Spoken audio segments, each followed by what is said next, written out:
Halo para penggemar solo leveling.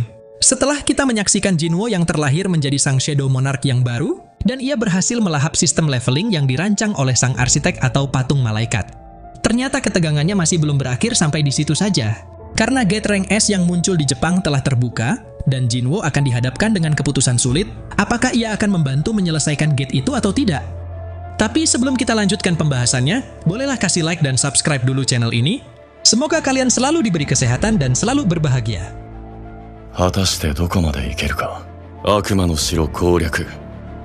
Cerita berlanjut dengan memperlihatkan beberapa hunter dari guild lain dan tim pengawas yang sedang berdiri di depan gate Double Dungeon. Mengingat sudah 1 jam berlalu sejak anggota elit dari guild hunters memasuki gate tersebut. Kini para hunter dari guild lain mulai merasa panik dan mengkhawatirkan kondisi anggota guild hunters. Namun sesaat kemudian, terlihat siluet para hunter yang melakukan raid sudah mulai keluar dari gate, tapi kondisi mereka tampak babak belur. Melihat situasi itu, sontak para hunter dari guild lain jadi sangat terkejut dan tidak menyangka kalau para hunter elit dari guild hunters akan terluka separah ini. Sementara ketika Wo Jinchul meminta bantuan kepada guild lain untuk memindahkan mayat para hunter yang masih tertinggal di dalam. Di lain sisi terlihat Jinwo yang juga sudah keluar dari gate dengan ekspresi tidak puas. Karena sang perancang sistem tidak memberinya jawaban apapun, dan Jinwo juga tidak bisa menemukan wujud asli dari sang perancang sistem. Wo Jinchul kemudian mengatakan kepada Jinwo, ada sekitar 20 hunter elit peringkat atas yang tewas. Lebih tepatnya, mereka adalah para hunter dari Guild Bravery yang Wo Jinchul bawa untuk bersiap-siap melakukan raid. Tapi Wo Jinchul tidak pernah menyangka kalau jumlah korbannya akan sebanyak ini. Ketika Jinwo ditanyai oleh Wo Jinchul, bagaimana kau bisa menemukan double dungeon di gate ini? Lantas Jinwo pun menjawab bahwa ia telah mendapat pesan yang memintanya untuk datang ke sini. Namun begitu Wo Jinchul ingin meminta Jinwo memperlihatkan pesan itu padanya. Sayangnya Jinwo tidak bisa melakukannya, karena pesan itu hanya bisa terlihat di dalam kepalanya saja. Wo Jinchul yang mendengarnya tentu jadi dibuat kebingungan, dan akal sehatnya sulit mempercayai perkataan Jinwo. Tapi meski begitu, ia tahu bahwa Jinwo sedang tidak bercanda, apalagi terdapat banyak korban jiwa dalam raid kali ini. Sementara ketika Cha-in baru saja mencoba menanyakan apakah kondisi Jinwo baik-baik saja, lalu Jinwo tiba-tiba kehilangan keseimbangan tubuhnya dan pingsan akibat kelelahan. Scene kemudian berganti ke negara Jepang yang tengah melakukan persiapan untuk menahan gate rank S dengan mengumpulkan 200.000 ton kristal mana sesuai permintaan Yuri Orlov. Yuri tampak sangat percaya diri dengan jumlah kristal mana sebanyak itu, lingkaran sihir yang dia buat pasti bisa menahan gate-nya. Namun di saat itu juga, tiba-tiba Yuri dapat merasakan keberadaan seseorang yang kuat sedang mengamatinya dari jauh. Mengetahui hal itu, petugas asosiasi kemudian bertanya kepada Yuri, apakah ada masalah? Dan siapakah orang yang cukup berani untuk bertahan di jalanan ini ketika dungeon break akan segera terjadi?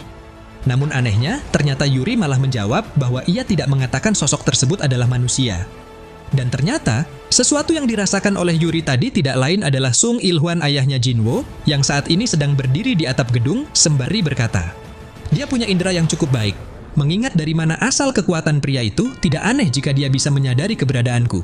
Tapi walau bagaimanapun juga, akhirnya ramalan itu telah dimulai dan semua berjalan sebagaimana mestinya sesuai tragedi yang telah ditentukan sebelumnya.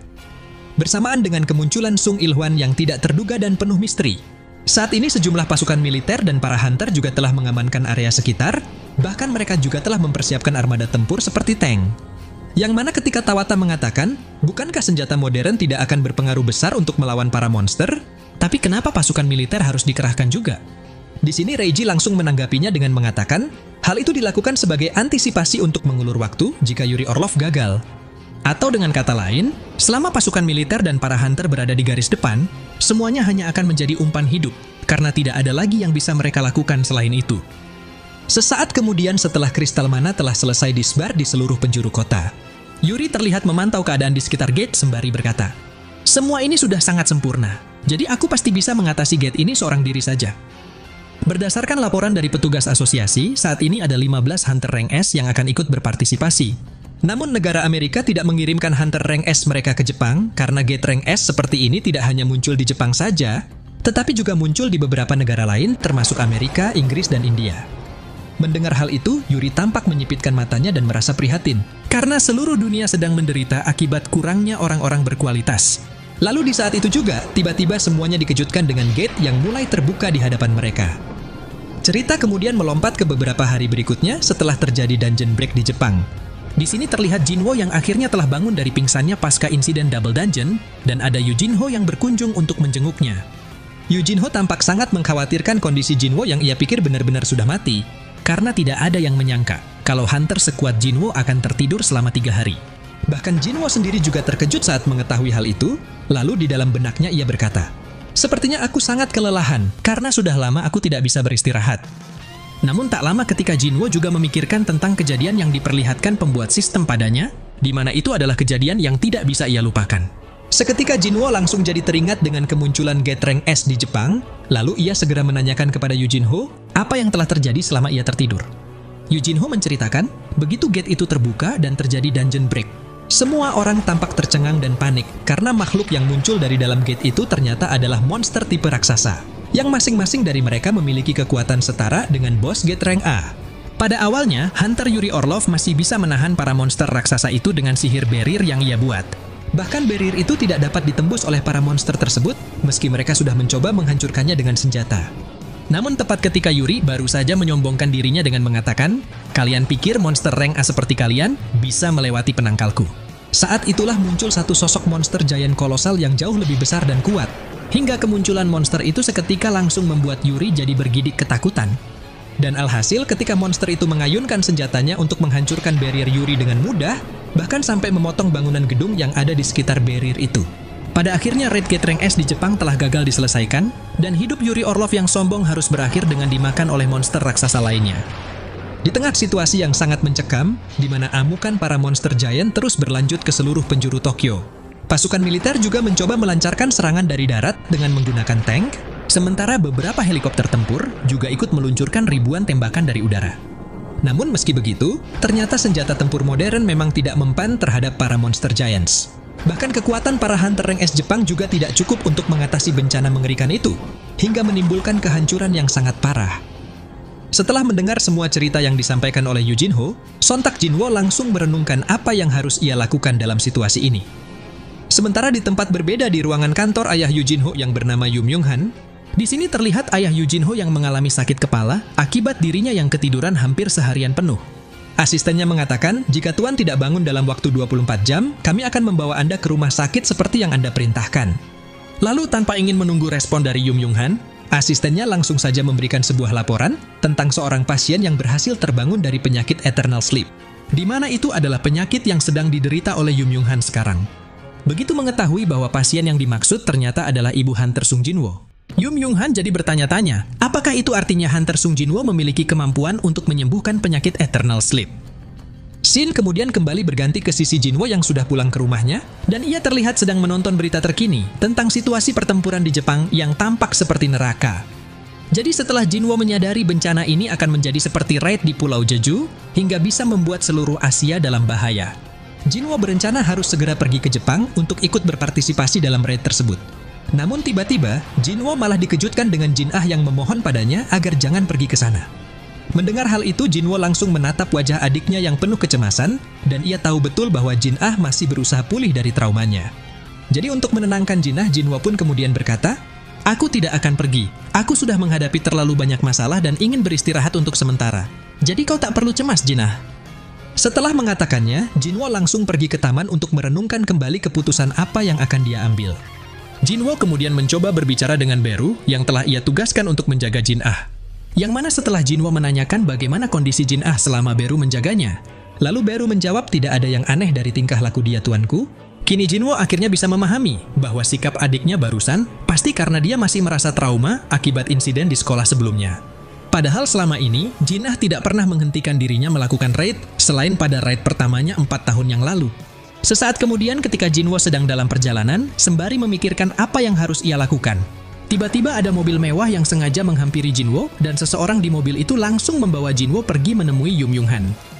Sesampainya di kantor Yu Myung-han, ayahnya Yu Jinho, Jinwo langsung saja menanyakan kepada Yu Myung-han, sebenarnya ada keperluan apa kau membawaku kemari? Hingga setelah Yu Myung-han menyambut Jinwo dengan senyum tipis, tanpa basa-basi pria itu mulai mengeluarkan sebuah cek dan meletakkannya di atas meja. Myung-han menjelaskan, dirinya bukanlah orang arogan yang percaya bahwa segalanya bisa dibeli dengan uang. Tapi dalam hal ini, ia hanya ingin Jinwo memahami ketulusannya. Jinwo yang merasa apapun yang akan Myung-han katakan pastilah sesuatu yang rahasia. Lantas Jinwo pun kembali menanyakan sebenarnya apa yang mau kau beli dariku.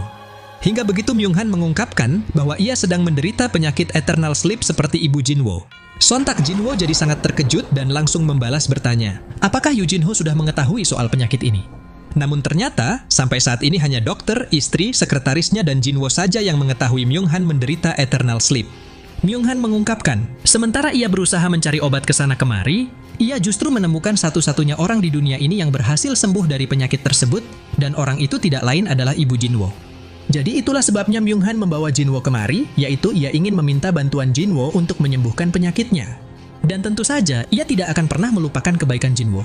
Namun tanpa diduga oleh Myung-han, meskipun Jinwo sendiri cukup prihatin dengan keadaan yang sedang Myung-han alami, dan sekalipun Myung-han adalah ayah Yu Jinho, ternyata Jinwo malah menolak untuk membantu Myung-han dengan alasan bahwa ia tidak bisa berbuat apa-apa. Padahal sebenarnya, hal itu dikarenakan Jinwo masih tidak tahu orang macam apa Myung-han itu. Bahkan jika Myung-han memang benar menderita penyakit Eternal Sleep, sayangnya jumlah ramuan eliksir kehidupan yang Jinwo miliki sangat terbatas. Jadi ia harus menggunakannya dengan bijak.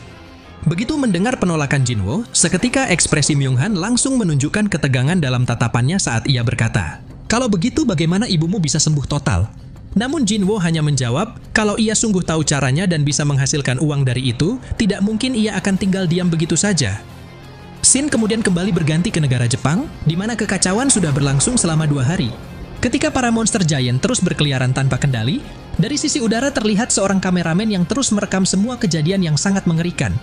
Kota yang dulunya penuh kehidupan, kini telah jatuh dalam kehancuran, akibat monster giant yang tidak berhenti menghancurkan gedung-gedung di sekitar. Jalanan dipenuhi puing-puing, dan tidak ada tanda-tanda kehidupan selain jeritan putus asa dari mereka yang masih bertahan. Bahkan yang lebih parahnya lagi, kini para monster itu tidak hanya menghancurkan seluruh kota, tapi mereka juga mulai memakan manusia. Sampai sejauh ini, baru ada 2 monster dari 30 yang berhasil dibunuh semenjak Dungeon Break. Namun anehnya, di saat para monster lain sudah berkeliaran ke sana kemari menimbulkan kehancuran, ternyata monster giant kolosal tetap berdiam diri di depan gate, seolah-olah dia sedang menunggu seseorang atau sedang melindungi gate itu sendiri. Sementara di saat yang sama di kantor Guild Ahjin, di sini terlihat Jinwo yang sedang mendiskusikan dengan Yu Jinho bahwa ia telah memutuskan akan pergi ke Jepang. Yu Jinho yang mendengarnya sontak jadi sangat terkejut dan langsung menanggapinya dengan berkata, "Apa kau serius ingin pergi ke Jepang? Situasi kali ini benar-benar berbeda dibandingkan raid Pulau Jeju. Apalagi monster sebesar ini belum pernah muncul sebelumnya." Namun meski begitu, nyatanya Jinwo tetap tenang dan malah membalas berkata, "Coba pikirkan lagi, kalau aku berhasil menyelesaikan gate ini, tentunya nama Guild Ahjin akan terkenal di seluruh dunia." Jadi meskipun awalnya Yu Jinho sempat menentang keputusan Jinwo karena ia tahu bencana yang terjadi di Jepang benar-benar berbahaya, pada akhirnya Yu Jinho tetap menerima keputusan tersebut, tapi ia juga akan ikut ke Jepang. Jinwo yang mendengarnya tentu jadi dibuat terkejut dan juga bertanya-tanya, kenapa Yu Jinho mendadak berubah pikiran dan rela ikut ke Jepang walaupun dia tahu raid kali ini sangat berbahaya. Namun segera setelah itu, Yu Jinho kembali menjelaskan dengan emosional bahwa sejak raid Pulau Jeju hingga kemunculan Double Dungeon, namanya tidak pernah muncul sekalipun di artikel, padahal dia juga ingin dikenal sebagai seorang wakil Guild Ahjin. Yu Jinho mengatakan, satu-satunya hal yang dapat dipamerkannya adalah dengan ia yang bisa selalu berada di samping Jinwo. Bahkan meskipun itu terdengar memalukan, tetap saja ia tidak bisa memungkiri bahwa Jinwo lah sumber kebanggaannya.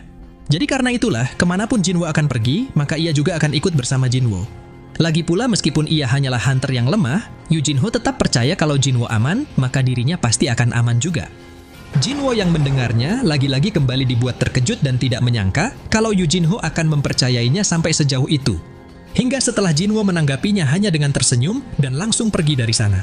Di sini terlihat Jinwo yang sudah pulang ke rumah untuk makan malam bersama ibunya, lalu di dalam benaknya Jinwo berkata, "Tawaran dari ayah Yujin memang menarik, tetapi hatiku tidak tergerak sedikit pun.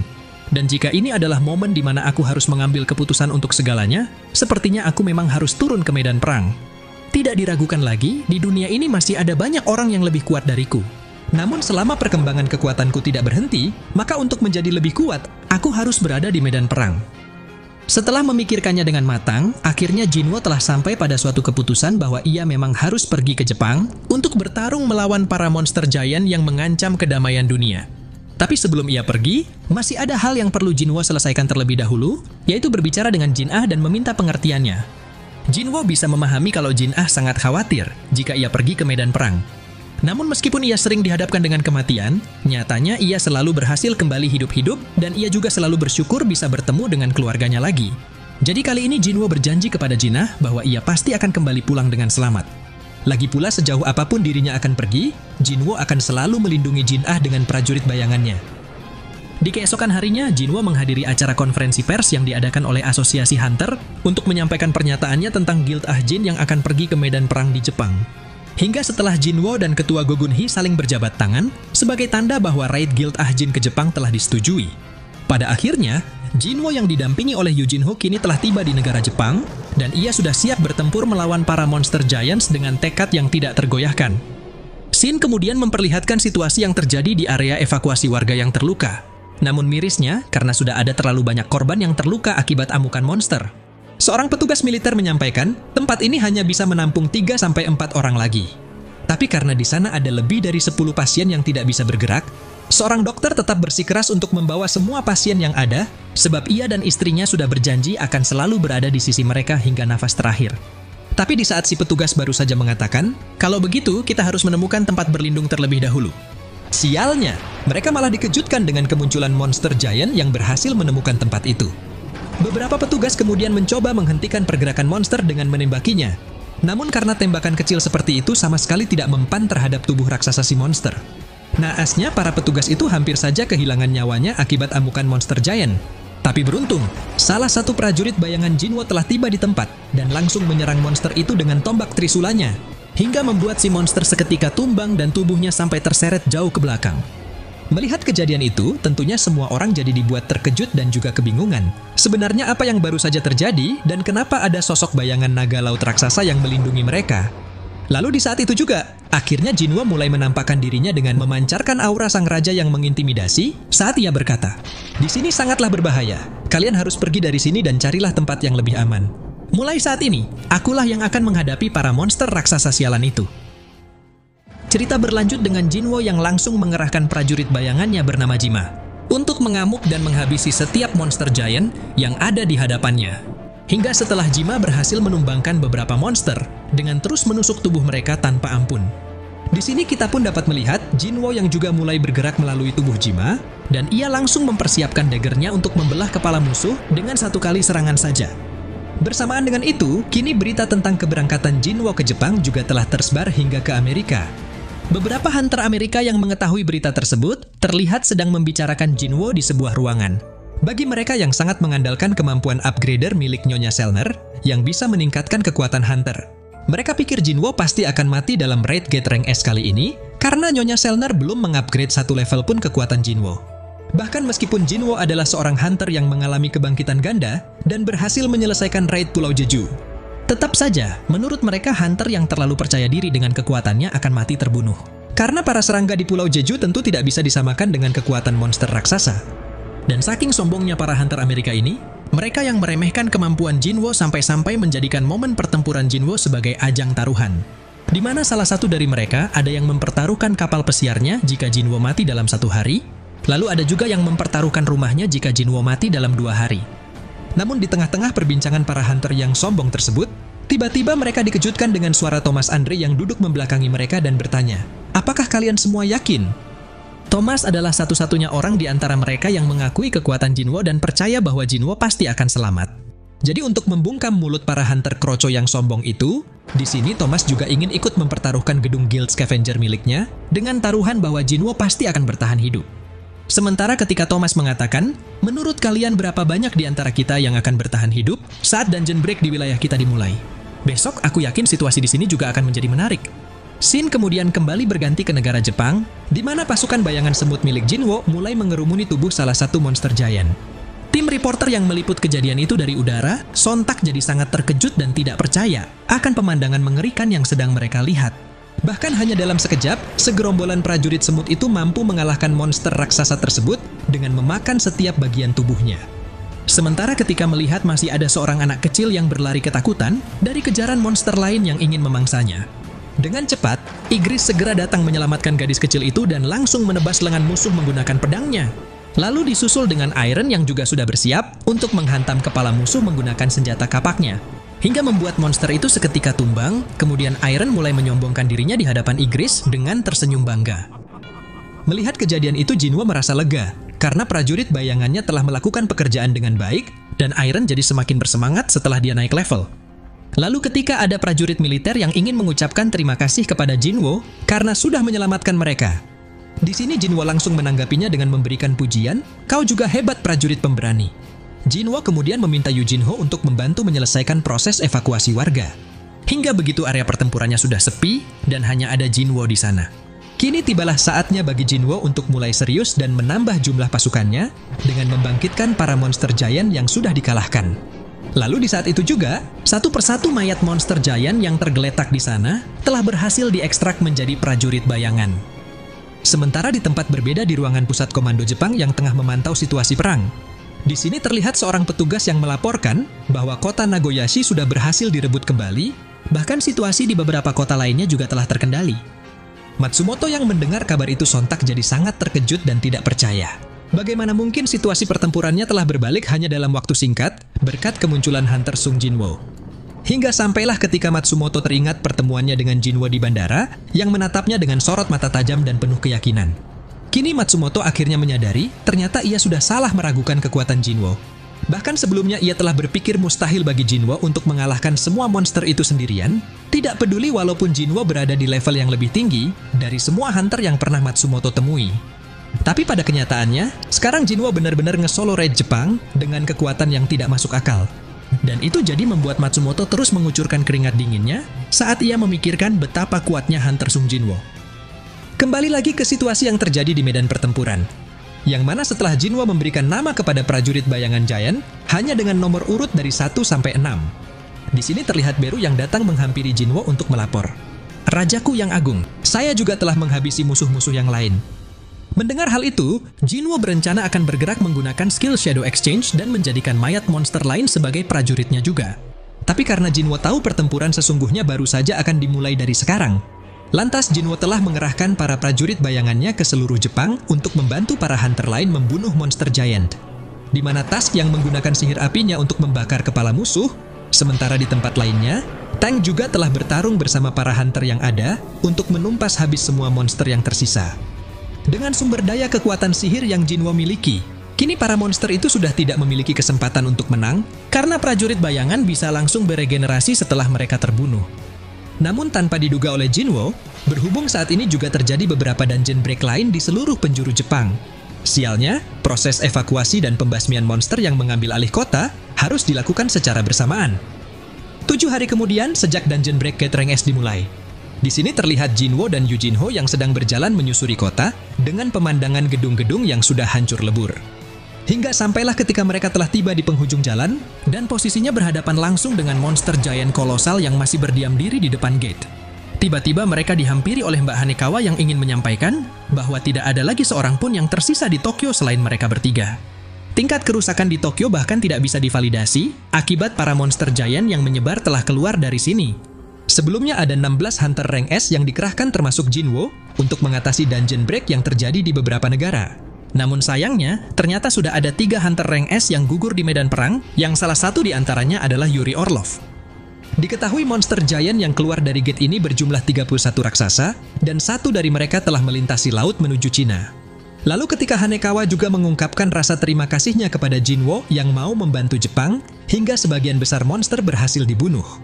Di sini pandangan Jinwo langsung tertuju ke arah monster kolosal yang ada di hadapannya, kemudian di dalam benaknya ia berkata, "Baiklah, kalau begitu dia adalah yang terakhir. Tapi aneh, rasanya aku seperti pernah melihat pemandangan ini, di mana pemandangan kota yang hancur dan terbakar tampak menyerupai kastil iblis. Jika reruntuhan di kastil iblis adalah buatan sistem, apa mungkin ada sesuatu yang ingin diungkapkannya?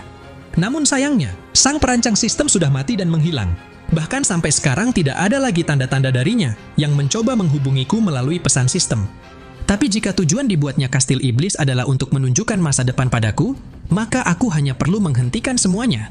Lagi pula, tujuanku berlatih dan datang jauh-jauh ke sini, yaitu karena aku haus akan kekuatan yang tidak terkalahkan." Setelah memikirkan semua itu, kini Jinwo telah siap melanjutkan pertarungannya melawan bos terakhir. Kemudian seluruh prajurit bayangan Jinwo yang tak terhitung jumlahnya juga sudah bersiaga di posisi masing-masing untuk menghadapi pertempuran yang jauh lebih berat daripada yang pernah mereka hadapi sebelumnya. Hingga ketika pasukan elit sudah berkumpul di belakang Jinwo, lalu disusul dengan kemunculan Beru yang membuat suasananya jadi semakin mencekam. Di sini Jinwo langsung menyuruh Yu Jinho untuk membawa Hanekawa ke tempat aman, yang kemudian ia berkata kepada pasukannya, "Dengan ini semuanya sudah siap, kerja bagus untuk kalian semua." Lalu setelah Beru menjawab "Terima kasih Rajaku," saat itu Jinwo juga langsung memanggil sejumlah Shadow Monster Giant yang telah ia bangkitkan untuk memulai pertempuran ini dengan kekuatan penuh.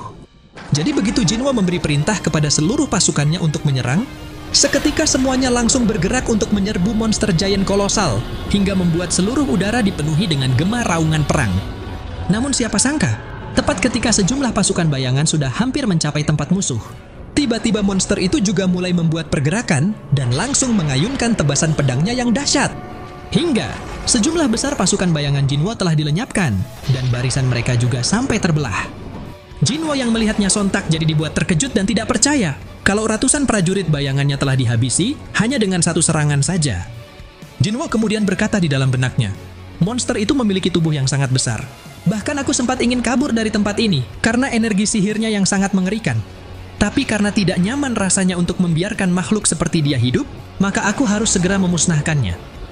Di sini terlihat Tusk yang sudah terjun ke medan pertempuran untuk melancarkan semburan apinya dari jarak dekat. Lalu dari arah samping monster itu, prajurit bayangan Giant juga sudah bersiap untuk mengayunkan tebasan senjatanya.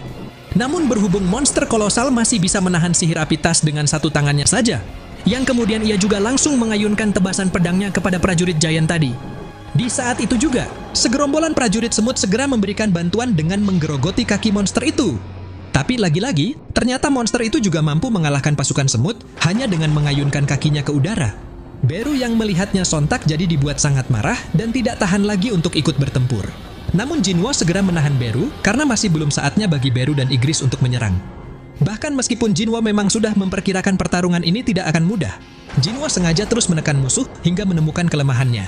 Lagi pula, ia sekarang memiliki mana yang cukup banyak untuk meregenerasi prajurit bayangannya lagi dan lagi. Hingga sampailah ketika sebuah pukulan keras telah dihantamkan musuh ke segerombolan prajurit semut, lalu bayangan Giant segera membantu dengan melayangkan tebasan pedangnya. Yang kemudian prajurit Jima juga langsung menusukkan tombak trisulanya ke tubuh monster itu. Disinilah Jinwo mulai menyadari, ternyata tubuh monster itu diselimuti aura sihir seperti baju zirah. Jadi itulah sebabnya, monster itu tidak melindungi tubuhnya dan lebih memfokuskan kekuatannya untuk menyerang. Namun di balik kepercayaan dirinya yang sangat tinggi itu, nyatanya masih ada satu serangan yang coba dia tahan, yaitu serangan api Tusk yang diarahkan ke wajahnya. Begitu Jinwo menyadari bagian wajah adalah satu-satunya celah untuk mengalahkan monster itu. Dengan cepat Jinwo langsung memanggil Kaisel untuk membawa dirinya dan Igris mendekati musuh, sementara Beru yang terbang sendiri juga langsung melesat dalam kecepatan tinggi untuk menyerang monster itu lebih dulu. Tapi karena serangan kejutan Beru masih bisa dihindari oleh musuh, di sini Igris juga langsung mengeluarkan pedang petirnya untuk melancarkan tebasan dari udara. Namun gilanya, ternyata monster itu juga bisa menghindari serangan Igris dengan mudah. Monster itu kemudian mulai melancarkan serangan balik dengan tebasan pedangnya hingga ia berhasil melenyapkan Kaisel.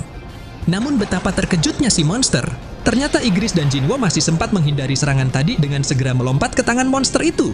Yang kemudian Igris lanjutkan dengan langsung mengayunkan tebasan pedang petirnya lagi untuk menyerang wajah lawannya. Bahkan meskipun monster itu masih bisa menahan tebasan petir Igris dengan satu tangan saja, nyatanya dia tidak dapat menduga kemunculan Jinwo dari balik kilatan petir Igris. Hingga Jinwo pun berhasil menebas wajah monster itu yang membuatnya meraung kesakitan. Sementara ketika Jinwo mengatakan, ternyata memang benar seperti yang aku perkirakan. Dengan cepat Beru juga segera melesat untuk mencakar wajah monster itu, yang kemudian Jinwo lanjutkan dengan mengaktifkan skill Ruler's Authority dan mengeluarkan semua daggernya untuk mencabik-cabik wajah monster itu dengan tebasan bertubi-tubi. Serangan demi serangan terus dilancarkan oleh Jinwo, Beru, dan Igris secara brutal, hingga membuat Hanekawa yang melihatnya jadi beranggapan, pertempuran ini bukan lagi pertarungan antara hunter melawan monster, melainkan lebih mirip seperti pertarungan antara sesama monster. Di sini kita pun dapat melihat Jinwo yang memancarkan aura sang raja dan langsung melancarkan puluhan tebasan ke titik vital musuhnya hingga ia berhasil menghancurkan mata kiri monster itu. Selanjutnya setelah Jinwo meneriaki Beru, "Lakukan sekarang." Kemudian Beru menjawab, "Sesuai perintahmu Rajaku." Di sini Beru langsung menerjang ke mata kiri musuh untuk masuk ke dalam tubuh monster itu dan mencabik-cabiknya dari dalam. Sementara di saat yang sama, Jinwo juga terus melancarkan serangan dari sisi luar dengan menggunakan skill Violence Slash berkali-kali. Begitupun dengan Igris yang tidak berhenti mengayunkan tebasan petirnya untuk membantai monster itu tanpa ampun. Dan alhasil, akhirnya serangan beruntun itu telah membuat sang monster memuntahkan banyak darah, lalu tubuhnya seketika tumbang, yang menandakan monster raksasa itu berhasil dikalahkan. Bersamaan dengan kemenangan yang telah diraih oleh Jinwo dan prajurit bayangannya, kini muncul pesan dari sistem bahwa Jinwo telah naik level. Tapi anehnya, ternyata tidak ada pesan yang mengatakan tentang bos dungeonnya telah dikalahkan, di mana itu berarti raid ini masih belum berakhir. Hingga sampailah ketika keanehan ini terus berlanjut, karena Jinwo juga tidak bisa mengekstrak bayangan monster giant kolosal. Pada saat itulah Jinwo dapat merasakan keberadaan kekuatan yang sangat berbahaya dari tubuh monster tersebut, jadi ia segera menghentikan Yujinho yang sedang berjalan ke arahnya agar tidak mendekat dulu. Namun ternyata, sesuatu yang Jinwo rasakan itu tidak lain hanyalah Beru yang baru saja keluar dari mulut monster giant kolosal. Jinwo yang melihatnya kini bisa merasa lega, karena kekuatan mengerikan yang ia rasakan tadi hanyalah sisa energi sihir milik monster giant kolosal yang masih menempel di tubuh Beru. Tapi sesaat kemudian, tiba-tiba Jinwo kembali dikejutkan dengan gate-nya yang mulai menunjukkan reaksi aneh. Seolah-olah ada badai kekuatan sihir yang dilepaskan dari dalam gate itu. Bahkan yang lebih mengejutkan lagi, ternyata gate itu sedang menyerap kekuatan sihir monster kolosal. Lalu Jinwo juga mendapat goresan di wajahnya hanya karena terjangan kekuatan sihir. Padahal kejadian seperti ini belum pernah terjadi sebelumnya. Jinwo yang penasaran, sontak ia langsung bergegas memasuki gate itu untuk mencari tahu apa yang sebenarnya terjadi. Hingga begitu Jinwo sudah masuk ke dalam dungeon yang sangat luas, di mana itu adalah tempat untuk para monster raksasa menyeberang keluar gate. Tiba-tiba Beru muncul dan bertanya kepada Jinwo, "Rajaku, apakah Anda juga bisa mendengar suara itu?" Lalu Jinwo menjawab, "Aku juga mendengarnya. Sungguh suara tawa yang menjijikan. Sangat menarik." Dia tertawa ketika ada musuh yang memasuki gate-nya. Tak lama setelah Jinwo menyusuri tempat itu lebih dalam, hingga ia telah tiba di suatu ruangan yang gelap. Di sini terlihat ada sosok monster raksasa yang seluruh tubuhnya terikat oleh rantai, lalu monster itu berkata kepada Jinwo, "Sungguh ini sangat menghiburku. Kau penguasa yang hina secara langsung telah datang menemuiku. Selamat datang di tempatku, Sang Monark." Namun begitu bos monster giant ini meminta Jinwo untuk melepaskan ikatan rantainya, karena ia harus segera memberitahu para monark yang lain tentang rencana para penguasa. Seketika monster itu langsung terdiam sejenak, lalu ekspresinya mulai menunjukkan kemarahan saat ia kembali berkata, "Kau ini siapa? Kau bukanlah Shadow Monarch yang kukenal." Tapi tanpa ingin menjawab pertanyaan itu, di sini Jinwo malah membalas bertanya, "Apakah rulers atau apapun sebutan mereka yang telah menjadikanmu seperti ini?" Hingga setelah monster itu menjawab, para rulers mencoba menggunakanku sebagai pijakan untuk memperkuat fondasi perang yang sesungguhnya. Lantas Jinwo pun kembali bertanya, "Sebenarnya rulers itu apa?" Lalu ketika monster itu menjawab, rulers adalah musuh lama para monark. Di dalam benaknya Jinwo bergumam, jika rulers adalah musuh para monark, apakah itu artinya mereka adalah musuhku juga? Monster itu kemudian mengungkapkan kepada Jinwo, alasan kenapa dirinya diikat seperti ini, yaitu karena ia juga merupakan seorang monark. Dia yakin, saat ini semua penguasa dan rulers sedang mengejar Jinwo, karena Jinwo sekarang telah menjadi Shadow Monarch. Namun berhubung Jinwo masih kekurangan kekuatan untuk menghadapi mereka sekarang, maka ia akan membantu Jinwo melawan mereka, asalkan Jinwo mau membebaskannya dari belenggu rantai ini. Tapi karena Jinwo tidak akan percaya begitu saja dengan ucapan monster yang menyebut dirinya Legia, sang Monarch of Beginning itu. Tiba-tiba, Legia mulai menggunakan kemampuan Pledge of Trust Negotiable untuk membuktikan kalau ia tidak akan berbohong kepada Jinwo. Sistem menjelaskan, begitu skill ini telah disetujui oleh kedua belah pihak, maka si pengguna dan penerima tidak akan bisa membohongi satu sama lain. Pada awalnya Jinwo sempat ragu apakah dia akan menerima kontrak tersebut atau tidak, karena ia sendiri masih tidak tahu harus berbuat apa dalam situasi seperti ini. Namun mengingat ini adalah kesempatan yang bagus untuk mendapatkan jawaban yang ia inginkan dengan bertanya langsung kepada sang monark lain. Akhirnya Jinwo pun setuju untuk menerima kontraknya, dan mulai sekarang mereka tidak bisa membohongi satu sama lain, hingga kontraknya berakhir. Saat mendengar Jinwo yang menanyakan, kenapa Legia bisa bebas bicara, tidak seperti para monster lain yang keluar dari gate. Di sini Legia langsung bisa memahami, pasti pertanyaan Jinwo itu merujuk kepada penghuni Chaos World. Legia mengungkapkan, semua penghuni dunia Chaos yang keluar dari gate adalah sisa-sisa dari prajurit yang kalah, dan merekalah yang ditangkap oleh pasukan rulers. Mereka sudah dikekang dalam waktu yang sangat lama, jadi wajar saja jika kesadaran mereka terkikis. Tapi karena aku adalah monark, tidak seperti mereka, aku mempertahankan rasionalitasku. Aku bersabar selama bertahun-tahun menunggu hari ketika aku dibebaskan, hingga aku bertemu dirimu sekarang. Setelah mendengar semua itu, Jinwo kembali menanyakan, apakah pasukan rulers yang dimaksud adalah prajurit perak yang memiliki sayap di punggungnya? Lalu ketika Legia menjawab memang benar bahwa mereka adalah prajurit rulers. Di sini Jinwo mulai memperlihatkan tatapan dinginnya saat ia sekali lagi bertanya. Kalau begitu, kenapa para rulers sialan itu terus mengirim monster dan iblis untuk menyerang manusia? Mendengar pertanyaan itu, sontak Legia langsung tersenyum menyeringai, seolah-olah ia telah menunggu pertanyaan tersebut sejak lama. Legia mengatakan, bukankah sudah kubilang mereka sedang mempersiapkan perang besar dan ingin menjadikan bumi sebagai medan perang untuk melawan para monark? Namun karena Jinwo masih tidak paham, kenapa para rulers malah menggunakan monster untuk mencapai tujuannya. Di sini Legia kembali menjawabnya dengan berkata, alasannya sederhana, mereka berencana untuk menanamkan kekuatan sihir ke dalam duniamu di bumi. Lebih tepatnya, meskipun iblis dan monster yang keluar dari gate dianggap sebagai bencana. Nyatanya kekuatan sihir yang mereka hasilkan adalah sebuah berkah bagi umat manusia, bahkan item sihir seperti kristal mana telah menjadi sumber energi sihir terbesar mereka. Tapi tanpa disadari oleh umat manusia, sebenarnya semua itu hanyalah bagian dari rencana rulers untuk membangun sebuah fondasi menuju perang besar. Legia mengungkapkan, tidak ada lagi cara lain yang lebih baik untuk menanamkan kekuatan seperti itu, selain dengan menggunakan darah monster dan iblis yang sudah mereka tangkap, sehingga dengan meningkatnya jumlah energi sihir yang semakin padat yang dihasilkan dari darah iblis. Maka para rulers berencana akan menggunakan energi sihir itu untuk memperkuat bumi, agar bumi tidak akan hancur akibat pertempuran ulang antara para rulers melawan monark, di mana itu adalah pertempuran yang dapat membuat bumi berubah menjadi neraka, dan perang tersebut akan terjadi lebih cepat dari yang sudah diperkirakan. Jinwo yang mendengarnya sontak jadi sangat terkejut setelah ia mengetahui rencana rulers yang sebenarnya. Namun begitu Legia kembali mengatakan bahwa rulers atau monark pasti akan segera bergerak ketika mereka sadar kalau Jinwo dan dirinya sudah saling berkomunikasi. Di sini Jinwo jadi semakin tidak paham kenapa hal itu bisa terjadi. Seolah-olah dirinya telah dianggap sebagai musuh yang harus dimusnahkan terlebih dahulu. Legia kemudian berkata, tak kusangka ternyata kau benar-benar tidak tahu apapun. Dengarkan ini baik-baik, kekuatan yang kau miliki itu bukanlah milikmu. Fakta bahwa kekuatan itu sekarang ada padamu, berarti pemilik aslinya telah mengkhianati rulers dan monark. Jadi itulah sebabnya, baik monark maupun ruler, kini mereka telah menganggapmu sebagai musuh dan mereka tidak akan membiarkanmu hidup. Namun karena aku sendiri sudah bersumpah untuk berada di sisimu dan bertarung bersamamu, maukah kau membantu membebaskanku? Setelah mendengar semua pernyataan itu, Jinwo hanya tampak terdiam sembari berpikir, sebenarnya ada niat terselubung apa yang disembunyikan Legia.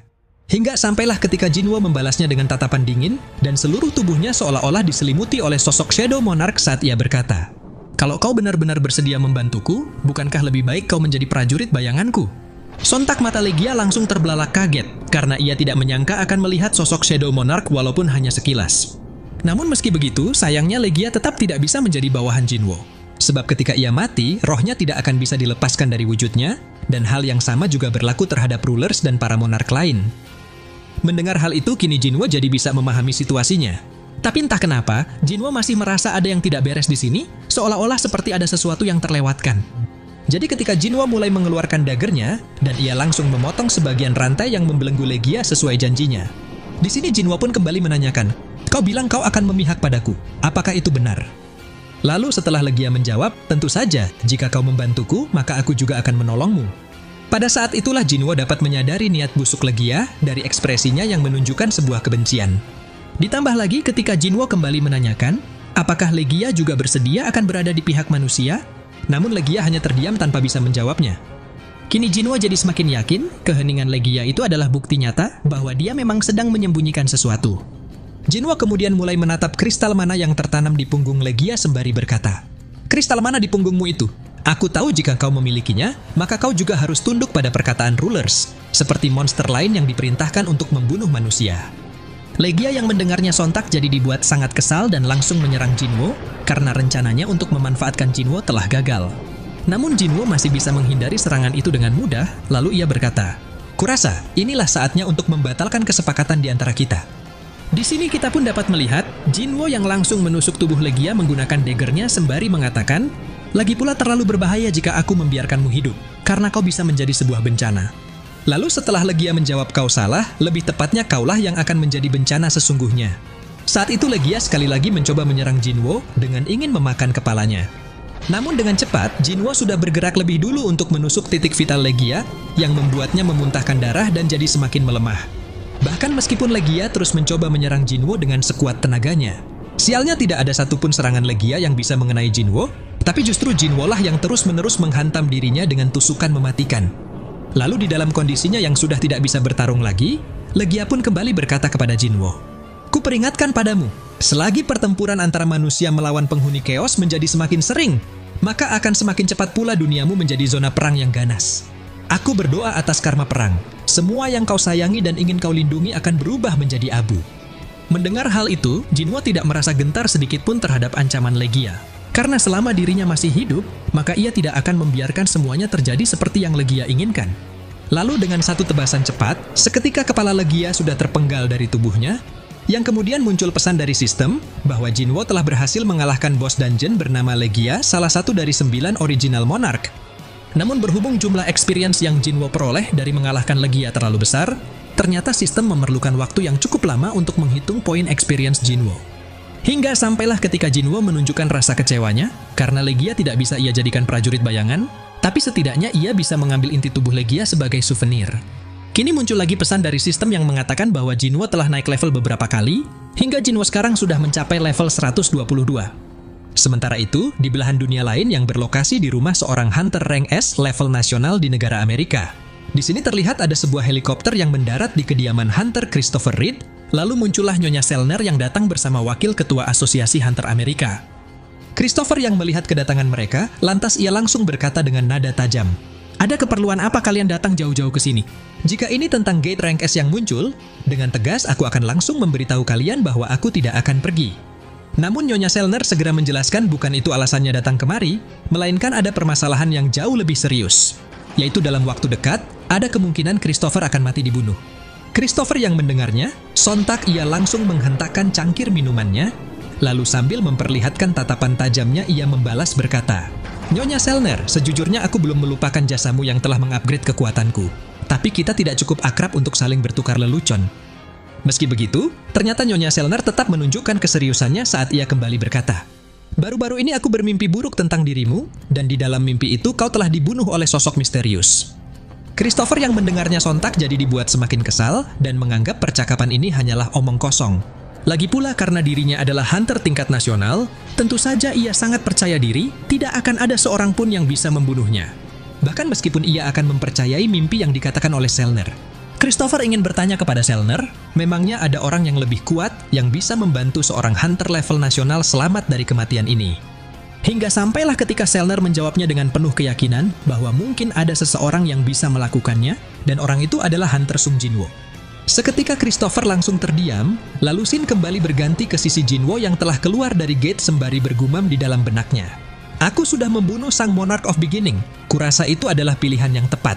Dia masih bisa menggunakan tekanan kekuatan yang sangat mengerikan, meskipun kekuatannya sedang disegel oleh rantai-rantai itu. Aku penasaran apakah dia benar-benar pernah bebas berkelana ke seluruh dunia. Tapi untungnya aku bisa mengungkap niat dia yang sebenarnya sebelum hal itu terjadi. Dan sekarang aku harus menjadi lebih kuat untuk menghadapi perang besar seperti yang dia katakan." Singkat cerita, setelah berita tentang musnahnya semua monster giant telah tersebar dengan cepat ke seluruh dunia, kini nama Jinwo telah menjadi perbincangan utama di media sosial. Bahkan banyak yang berspekulasi bahwa dia layak menjadi hunter level nasional. Sementara di saat yang sama, satu monster giant yang menyeberangi lautan menuju Cina juga berhasil ditumbangkan oleh Liu Zigang. Lalu Matsumoto, sang ketua asosiasi hunter Jepang, juga telah menyerahkan diri ke polisi dan mengakui kesalahannya setelah rencana liciknya gagal hingga membuat negara Jepang dilanda kehancuran. Namun sampai saat ini, alasan dibalik keputusan Matsumoto itu masih menjadi misteri. Shin kemudian berganti ke negara Amerika yang tengah merayakan kemenangan mereka setelah menyelesaikan Gate Rank S yang muncul di wilayah timur Maryland. Di sini terlihat para hunter Amerika yang berpesta dengan meriah seolah-olah dunia berada dalam genggaman mereka. Lalu di tengah perayaan itu, tiba-tiba Thomas Andre berjalan mendekati sekelompok hunter sombong yang sebelumnya bertaruh atas pertempuran Jinwa di Jepang. Thomas kemudian berkata, "Aku yakin kalian belum melupakan taruhan kita kan?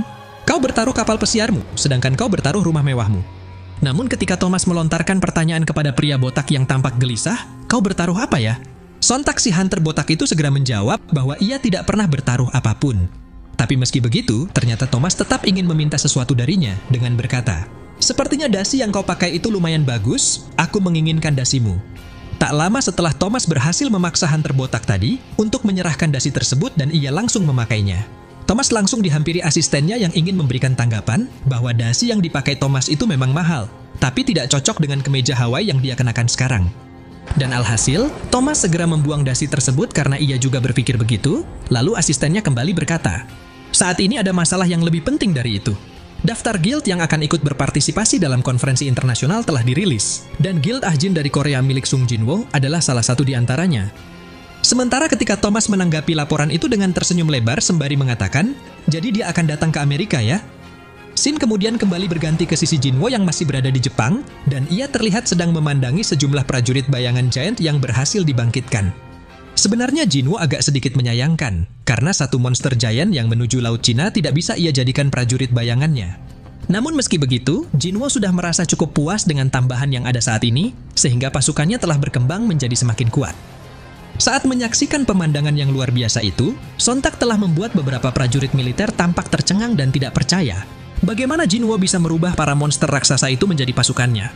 Bahkan mata mereka tidak berkedip saat menatap puluhan monster raksasa yang kini telah tunduk di bawah perintah Jinwo. Lalu tak lama setelah Yujinho tampak cengar-cengir melihat reaksi mereka, hingga membuat Yujinho jadi merasa semakin bangga bisa berada di sisi Jinwo.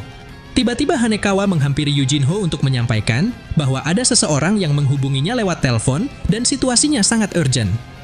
Jadi begitu Yujinho menerima telepon itu dan berbicara dengan ibunya, seketika ekspresi Yujinho langsung berubah jadi pucat dan penuh kekhawatiran. Lalu ia meminta izin kepada Jinwo untuk segera pulang ke Korea sekarang juga. Jinwo yang mendengarnya, lantas ia langsung menanyakan memangnya ada masalah apa. Hingga setelah Yujinho menjawab, "Aku sendiri tidak yakin, tapi aku diminta untuk kembali karena ada masalah keluarga." Akhirnya Jinwo mengizinkan Yujinho untuk pulang duluan, sementara ia sendiri masih tetap tinggal di Jepang untuk menyelesaikan urusannya.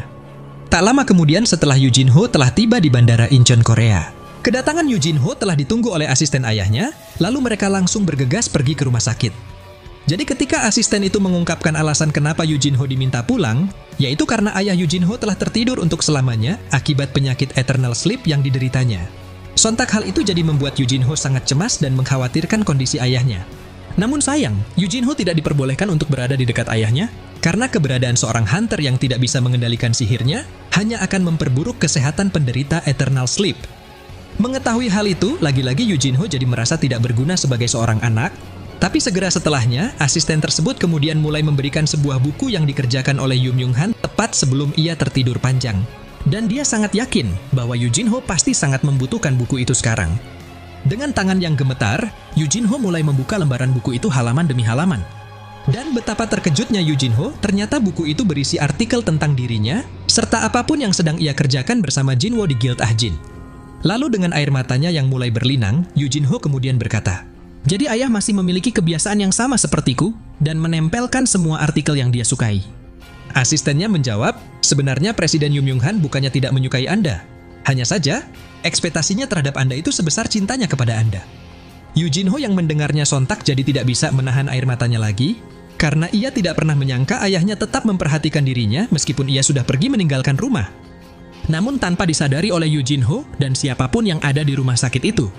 Tepat setelah asisten ayahnya membawa Yujinho pergi dari sana, tiba-tiba muncul sesosok bayangan yang telah memperhatikan Yujinho sejak tadi, di mana sosok bayangan itu ternyata adalah Jinwo yang sengaja datang ke sini secara diam-diam menggunakan skill Shadow Exchange. Jinwo yang dapat merasakan kesedihan yang Yujinho rasakan, akhirnya ia telah memutuskan untuk menyembuhkan penyakit Yum Yung Han, meskipun sebelumnya ia sempat menolak untuk membantunya. Hingga setelah Jinwo mengeluarkan sebotol ramuan eliksir kehidupan dan langsung meminumkannya ke mulut Yum Yung Han dengan perlahan. Seketika Yum Yung Han telah terbangun dari tidur abadi dan penyakit yang dideritanya sudah sembuh total. Bahkan putrinya yang bernama Jin Hee serta para dokter yang ada di sana tidak ada yang percaya kalau Yum Yung Han benar-benar telah sembuh dari penyakitnya. Sementara, di sisi Jinwo yang sudah pergi lebih dulu meninggalkan rumah sakit tersebut.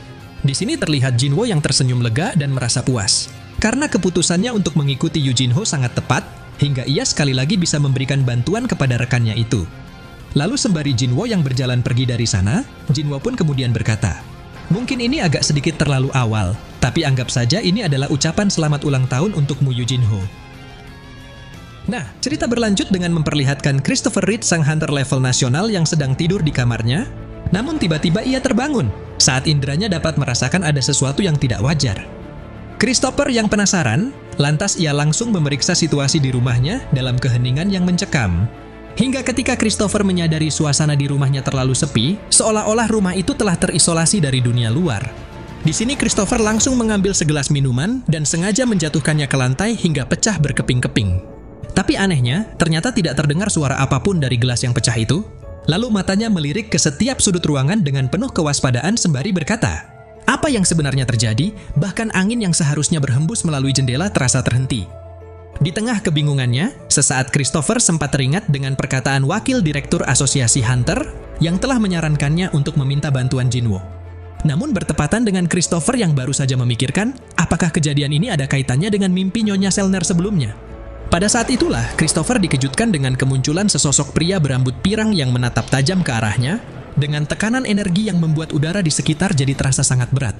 Bahkan yang lebih mengejutkannya lagi, ternyata dari balik punggung Christopher juga muncul dua sosok misterius lainnya, hingga tidak ada lagi celah bagi Christopher untuk lolos dari mereka. Christopher yang tidak mengenal ketiga sosok misterius itu, sontak ia langsung bertanya siapa kalian. Namun alih-alih menjawab pertanyaan tersebut, pria yang ternyata adalah Tarnak sang Monarch of the Iron Body ini malah menanggapinya dengan berkata, "Wahai pecahan cahaya yang cemerlang, kau takkan bisa menyelamatkan siapapun jika bertarung sambil mencoba melindungi manusia." Mendengar hal itu, sontak telah membuat Christopher jadi kesal dan kembali bertanya, "Apa yang sedang kau bicarakan?" Hingga setelah Tarnak menjawab, "Aku tidak berbicara denganmu, melainkan aku sedang berbicara dengan rulers yang terhubung denganmu." Di sini amarah Christopher jadi semakin memuncak, lalu tubuhnya seketika bertransformasi ke mode tempur yang memancarkan cahaya api. Sementara ketika Christopher mengatakan, dengan kekuatan ini setidaknya salah satu dari kalian akan mati. Di sisi dua monark yang berada di belakang Christopher, hanya tampak mengamati perubahan itu dengan perasaan takjub.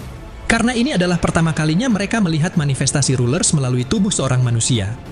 Lalu sembari Christopher yang mengatakan, "Matilah dasar monster sialan." Saat itu ia langsung melompat ke arah Tarnak untuk melancarkan serangannya, hingga menciptakan ledakan dahsyat yang mengguncang seluruh bangunan rumah itu. Scene kemudian berganti ke sisi Jinwo yang telah kembali ke Jepang dan ini adalah hari terakhir ia berada di sana. Mengingat betapa besarnya kontribusi Jinwo dalam menyelesaikan Gate Rank S yang muncul di negara tersebut. Di sini terlihat ada kerumunan masyarakat yang berdiri di sepanjang jalan untuk memberikan tepuk tangan dan sorak-sorai sebagai bentuk apresiasi mereka kepada Jinwo yang telah menyelamatkan Jepang.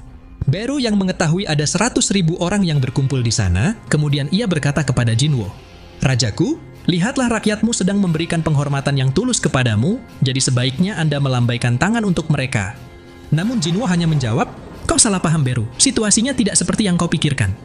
Tak lama kemudian setelah Jinwo menaiki pesawat yang akan mengantarnya pulang ke Korea, ternyata di dalam pesawat itu juga ada Adam White dari Asosiasi Hunter Amerika yang duduk bersebelahan dengan Jinwo.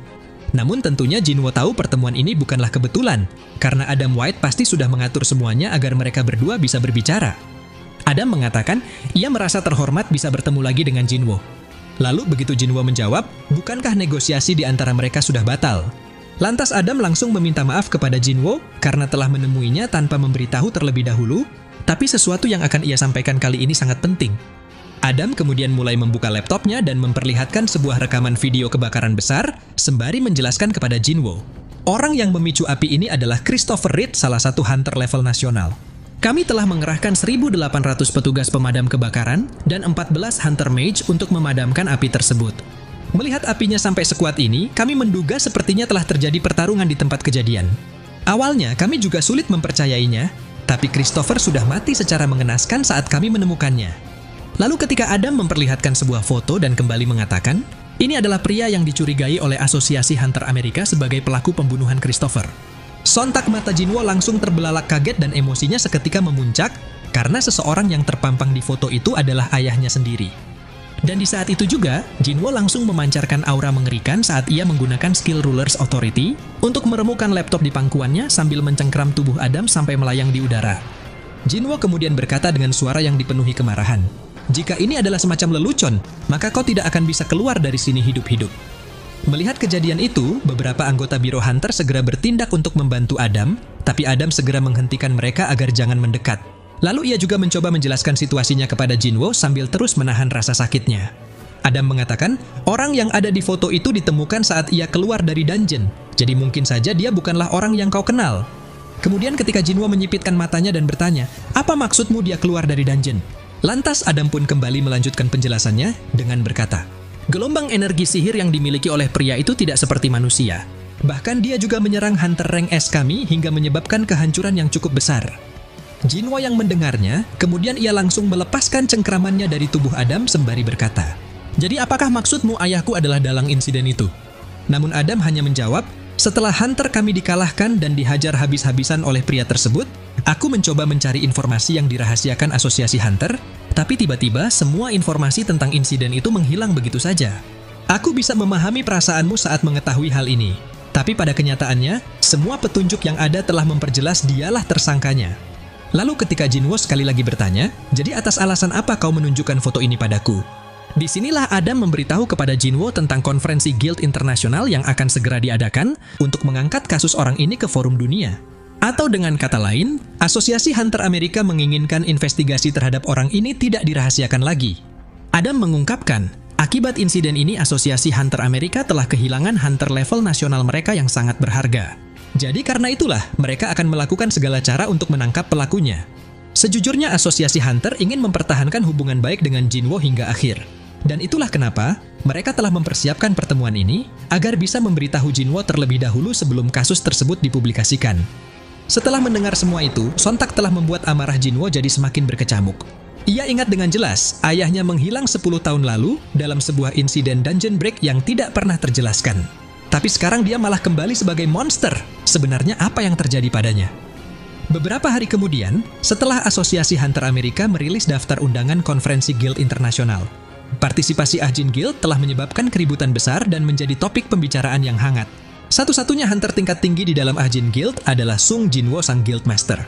Dan Asosiasi Hunter Amerika pada dasarnya telah mengumumkan, memiliki satu hunter itu jauh lebih baik dibandingkan dengan guild yang tak terhitung jumlahnya di dunia yang memiliki beberapa hunter kelas atas.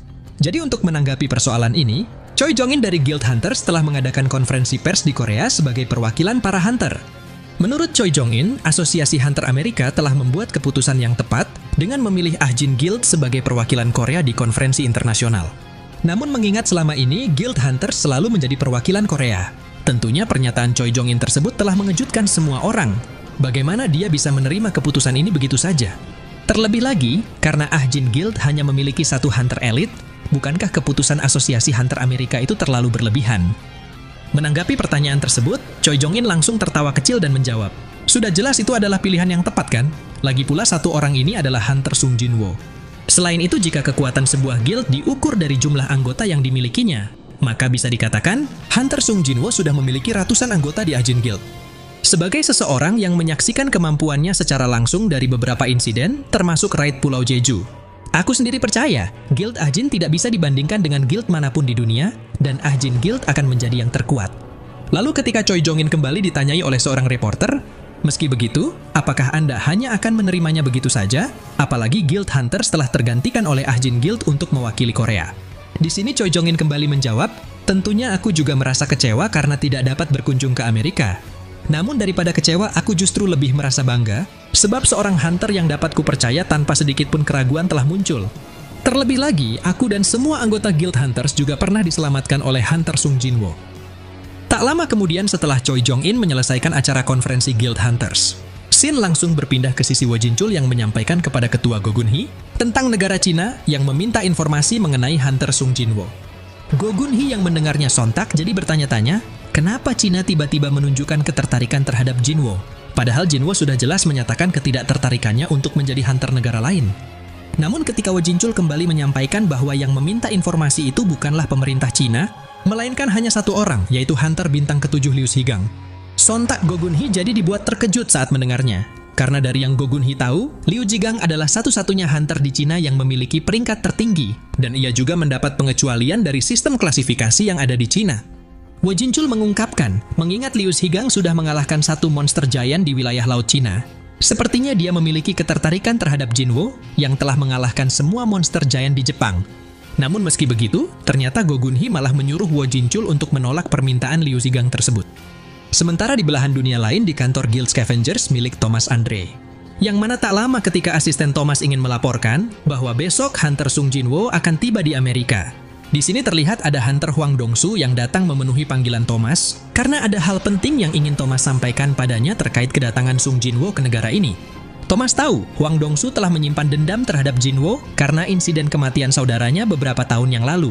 Tapi meski begitu, dengan tegas Thomas ingin memperingati Huang Dongsu agar jangan berani-beraninya mengganggu Jinwo, sebab Jinwo adalah hunter yang diakuinya. Mendengar hal itu, sontak ekspresi Huang Dongsu langsung berubah jadi geram dan ia berniat untuk membantah perintah Thomas. Namun sebelum ia sempat mengutarakan bantahannya, tiba-tiba Thomas sudah melepaskan aura mengintimidasi yang sangat kuat, seolah-olah ada telapak tangan raksasa yang siap mencengkram Huang Dongsu. Lalu sembari mengacungkan jari telunjuknya di depan wajah Huang Dongsu, Thomas pun kemudian berkata, "Aku tidak ingat kapan aku mengizinkanmu untuk berbicara." Huang Dongsu yang mendengarnya sontak langsung bergidik ketakutan, seolah-olah seluruh tubuhnya telah ditekan dari segala arah. Sementara di sisi lainnya, asisten Thomas yang melihat kejadian itu hanya bergumam di dalam benaknya. "Lebih baik kau tutup mulutmu dan dengarkan saja perkataannya Hunter Huang. Tidak banyak orang yang dapat memberikan ancaman peringatan seperti itu kepada Hunter rank tinggi. Bahkan hanya dengan berbicara saja, Thomas bisa membuat Hunter rank S diam membeku seperti patung." Thomas kemudian mulai menyentuh pundak Huang Dongsu sembari melanjutkan perkataannya yang mengandung ancaman. "Aku akan mengatakannya sekali lagi padamu. Dalam kondisi apapun, jangan pernah kau berani mengganggu Hunter Sung Jinwo. Jadi sebaiknya kau pergilah berlibur selama konferensi internasional berlangsung dan jalankanlah perintahku ini dengan bijak." Huang Dongsu yang mendengarnya sontak, ia hanya bisa memendam amarahnya di hadapan Thomas. Hingga ia tidak punya pilihan selain menjawab, "Baiklah, akan kulakukan sesuai perintahmu." Namun tak lama ketika Huang Dongsu sudah pergi meninggalkan ruangan itu, Thomas sendiri sangat yakin Huang Dongsu tidak mungkin akan menyerah begitu saja pada obsesinya. Jadi walaupun Huang Dongsu lebih memilih merasa tidak nyaman daripada mati, Thomas tetap memerintahkan asistennya yang bernama Laura untuk terus mengawasi Huang Dongsu sampai Jinwo meninggalkan Amerika. Di keesokan harinya, para peserta konferensi Guild Internasional dari berbagai negara sudah mulai tiba di Amerika. Di sini terlihat ada banyak reporter yang berlomba-lomba untuk mendapatkan berita eksklusif dari setiap momen yang akan terjadi. Tapi nyatanya, yang menjadi perhatian utama mereka adalah kedatangan Jinwo yang sedang hangat dibicarakan. Lennart Nierman, sang Master Guild Richter yang mewakili negara Jerman, kemudian bertanya kepada wakilnya, apakah sebaiknya mereka menyapa Hunter Sung Jinwo? Lagi pula tidak ada ruginya jika mereka berkenalan dengan Hunter yang kuat. Namun tanpa diduga oleh Lennart, tepat ketika ia baru saja akan mendekati Jinwo untuk berkenalan dengannya, tiba-tiba tubuhnya seketika membeku karena terkejut oleh sesuatu yang hanya dapat dilihat oleh dirinya saja, lalu di dalam benaknya ia berkata, "Sungguh ini benar-benar tidak dapat dipercaya. Bagaimana mungkin di dalam bayangan Sung Jinwo ada ribuan pasang mata yang mengintai dalam kegelapan? Ternyata, dia tidak memanggil makhluk-makhluk itu dari dimensi lain, melainkan dia selalu membawa mereka semua bersamanya dengan cara seperti ini. Bahkan dengan jumlah sebanyak itu, jika dia menginginkan untuk memulai perang melawan Amerika, maka tidak akan ada yang bisa menghentikannya." Sementara ketika Jinwo menyadari ada seseorang yang terus menatap ke arahnya, Yu Jinho yang berdiri di sampingnya kemudian berkata, "Aku yakin karena berita tentangmu sudah tersebar luas, pastinya ada beberapa penggemar yang ingin berfoto dengan Mu Hyung Nim." Lalu segera setelah itu, perhatian Yu Jinho langsung beralih ke arah Wo Jinchul yang tampak pucat dan ia bertanya, "Ngomong-ngomong, kenapa ketua Wo Jinchul juga ada di sini?" Hingga setelah Wo Jinchul menjawab, "Aku sendiri sebenarnya juga tidak yakin, tapi aku telah ditugaskan untuk melindungi Hunter Sung." Seketika Yu Jinho langsung meledek Wo Jinchul dan membalas berkata, "Melindungi Hunter Sung kau bilang, memangnya siapa yang perlu kau lindungi di sini?" Tak lama kemudian, terlihat Adam White yang muncul menyambut kedatangan Jinwo. Namun karena ia hanya ditugaskan untuk mengawal Jinwo saja, Yu Jinho dan Wo Jinchul diminta untuk menunggu di ruangan hotel mereka masing-masing. Begitu Jinwo mendengar Adam yang ingin membawanya ke suatu tempat, di dalam benaknya Jinwo bertanya-tanya apakah Adam ingin membahas soal ayahnya lagi. Tapi karena Adam dapat menyadari perubahan ekspresi Jinwo yang tampak serius, dengan segera Adam langsung berkata, "Kali ini tidak ada kaitannya dengan apapun yang mungkin dapat menyakiti perasaanmu Hunter Sung. Tapi ada informasi rahasia tingkat tinggi lainnya yang ingin kutunjukkan padamu." Setelah mengatakannya, Adam langsung membawa Jinwo pergi ke markas besar Asosiasi Hunter Amerika. Lalu di tengah perjalanan Adam kembali mengungkapkan, sejujurnya mereka sekarang sedang berada di bawah tekanan yang sangat berat, karena Asosiasi Hunter Amerika sudah mulai putus asa untuk mengisi ruang kekuatan tempur mereka yang kosong akibat kematian Christopher Reed. Jadi sebelum penyebab kematian Christopher bisa terungkap, maka Asosiasi Hunter Amerika akan menginvestasikan semua sumber daya mereka untuk mencari Hunter yang bisa menggantikannya. Dan Jinwo adalah salah satu kandidat yang terpilih. Setelah mengatakan itu, Adam mulai memperlihatkan sebuah data proyeksi yang menampilkan mayat naga kamis dan runestone yang ditinggalkannya. Adam menjelaskan Sang naga Kamish adalah bencana terbesar bagi umat manusia yang sangat sulit dilupakan. Dan sekarang, Asosiasi Hunter Amerika sedang mencari pemilik baru yang layak untuk memiliki runestone tersebut. Namun tanpa diduga oleh Adam, alih-alih tertarik dengan runestone itu, ternyata Jinwo malah lebih tertarik dengan mayat naga Kamish. Lalu ia langsung mengajukan permintaan kepada Adam untuk membawanya pergi melihat mayat naga Kamish terlebih dahulu. Adam yang mendengarnya sontak jadi sangat terkejut dan tidak menyangka kalau Jinwo ingin meminta hal seperti itu. Tapi jika Jinwo memang menginginkannya, maka ia perlu membuat laporan dan meminta izin kepada petinggi terlebih dahulu. Dan alhasil, Jinwo pun setuju untuk menunggu sampai permintaannya disetujui. Lalu Adam langsung pergi melaporkan masalah ini kepada David, sang ketua Asosiasi Hunter Amerika. Jadi setelah Adam menyampaikan bahwa Jinwo lebih tertarik ingin melihat mayat Kamish dan dia tidak membahas soal runestone sama sekali. Awalnya, David masih tidak mengerti sebenarnya apa yang ingin dilihat oleh Jinwo dari mayat Kamish tersebut. Namun setelah David teringat dengan kemampuan Jinwo yang bisa membangkitkan mayat monster, akhirnya David mulai menyadari jangan-jangan Jinwo berencana menjadikan naga Kamish menjadi salah satu prajuritnya. Hingga David pun sangat menentang permintaan tersebut karena ia tidak akan membiarkan ada seorang pun yang boleh menjadi sekuat itu. Tapi mengingat jika ia menolak permintaan ini, mungkin akan menjadi sulit untuk menjaga hubungan baik dengan Jinwo. Pada akhirnya, David telah memutuskan akan mengizinkan Jinwo untuk melakukan keinginannya. Namun David juga akan ikut mengantar Jinwo melihat mayat naga Kamish, karena ini adalah kesempatan yang bagus baginya untuk menguji kekuatan Jinwo. Tak lama kemudian, setelah David dan bawahannya membawa Jinwo melewati koridor yang panjang, hingga mereka berempat telah sampai di ruangan khusus tempat menyimpan mayat Kamish. Sontak Jinwo langsung bisa merasakan keberadaan kekuatan sihir naga Kamish, meskipun mayatnya sudah diawetkan selama 8 tahun. Dan Jinwo penasaran, kira-kira akan sekuat apa Kamish nanti setelah ia rubah menjadi bayangan. Di sini terlihat mereka yang akhirnya telah memasuki ruangan khusus itu, di mana pemandangan mayat Kamish yang luar biasa terpampang di hadapan mereka. David mengatakan, kami telah mengawetkan mayat Kamish secara utuh setelah dia membunuh ratusan hunter elit, hingga akhirnya Kamish berhasil dikalahkan. Lalu ketika David menanyakan, apakah kau sekarang sudah puas Hunter Sung? Dengan perlahan Jinwo mulai melangkahkan kakinya mendekati mayat Kamish, sembari meminta mereka semua untuk mundur. Melihat kejadian itu, sontak wakil ketua segera menanyakan kepada David, apakah kau yakin hal ini benar-benar tidak apa-apa? Kemudian setelah David dengan yakin menjawab tidak masalah, karena akulah yang memberinya izin, jadi mari kita perhatikan saja apa yang akan terjadi. Di sini kita pun dapat melihat Jinwo yang telah berdiri tepat di depan kaca pelindung yang mengurung mayat Kamish. Lalu dengan tatapan yang penuh keyakinan, Jinwo langsung saja menyentuhkan tangannya ke kaca tersebut sembari berkata, "Arise!" Namun tanpa diduga oleh Jinwo, ternyata Shadow Extraction telah gagal dilakukan, dan kini Jinwo hanya memiliki 2 kesempatan yang tersisa. Hingga sampailah ketika Jinwo menarik nafas panjang dan lebih memfokuskan lagi kekuatannya dalam percobaan Ares kedua. Pada akhirnya, aura bayangan hitam mulai keluar dari mayat Kamish yang membuat seluruh ruangan itu langsung diselimuti dengan energi menakutkan. Sosok bayangan naga raksasa itu kemudian berkata, "Apakah kau yang memanggilku, wahai Raja Kematian Shadow Monarch?" Semua orang yang melihat kebangkitan Kamish sontak jadi sangat terkejut dan sulit mempercayai kalau Jinwo mampu mensumon makhluk yang selama ini dianggap sebagai bencana bagi Amerika. Namun kegemparannya masih belum berakhir hanya sampai di situ saja. Karena tepat ketika Kamish menyadari keberadaan manusia di sana, tiba-tiba Kamish jadi teringat dengan perintah yang ditanamkan oleh rulers padanya untuk membunuh manusia. Hingga di saat itu juga, Kamish langsung memecahkan kaca yang mengurung dirinya dan segera bersiap melepaskan semburan nafas api untuk menyerang semua manusia yang ada di ruangan itu. Untungnya sebelum Kamish sempat melancarkan serangannya, dengan tenang Jinwo segera melangkah maju dan berbicara dalam bahasa monster kepada Kamish. "Hentikan! Kristal mana yang ditanamkan di kepalamu sudah lama dilepaskan. Jadi kau tidak perlu mengikuti perintah rulers lagi." Begitu mendengar perkataan Jinwo yang bersifat mutlak, seketika Kamish langsung terdiam dan membatalkan serangannya, lalu ia segera membungkuk hormat di hadapan Jinwo sembari berkata, "Jadi inikah rasanya menjadi bawahan Shadow Monarch? Sebagai makhluk rendah hati yang dulu pernah melayani Raja para Naga, aku menyambutmu wahai rajaku yang baru." Jinwo kemudian mulai menyentuh kepala Kamish dan bertanya, "Jadi dulunya kau pernah melayani Raja para Naga ya?" Lalu setelah Kamish menjawab, "Benar rajaku, aku telah melayani Raja Naga Gila sang Monarch of Destruction di masa lalu."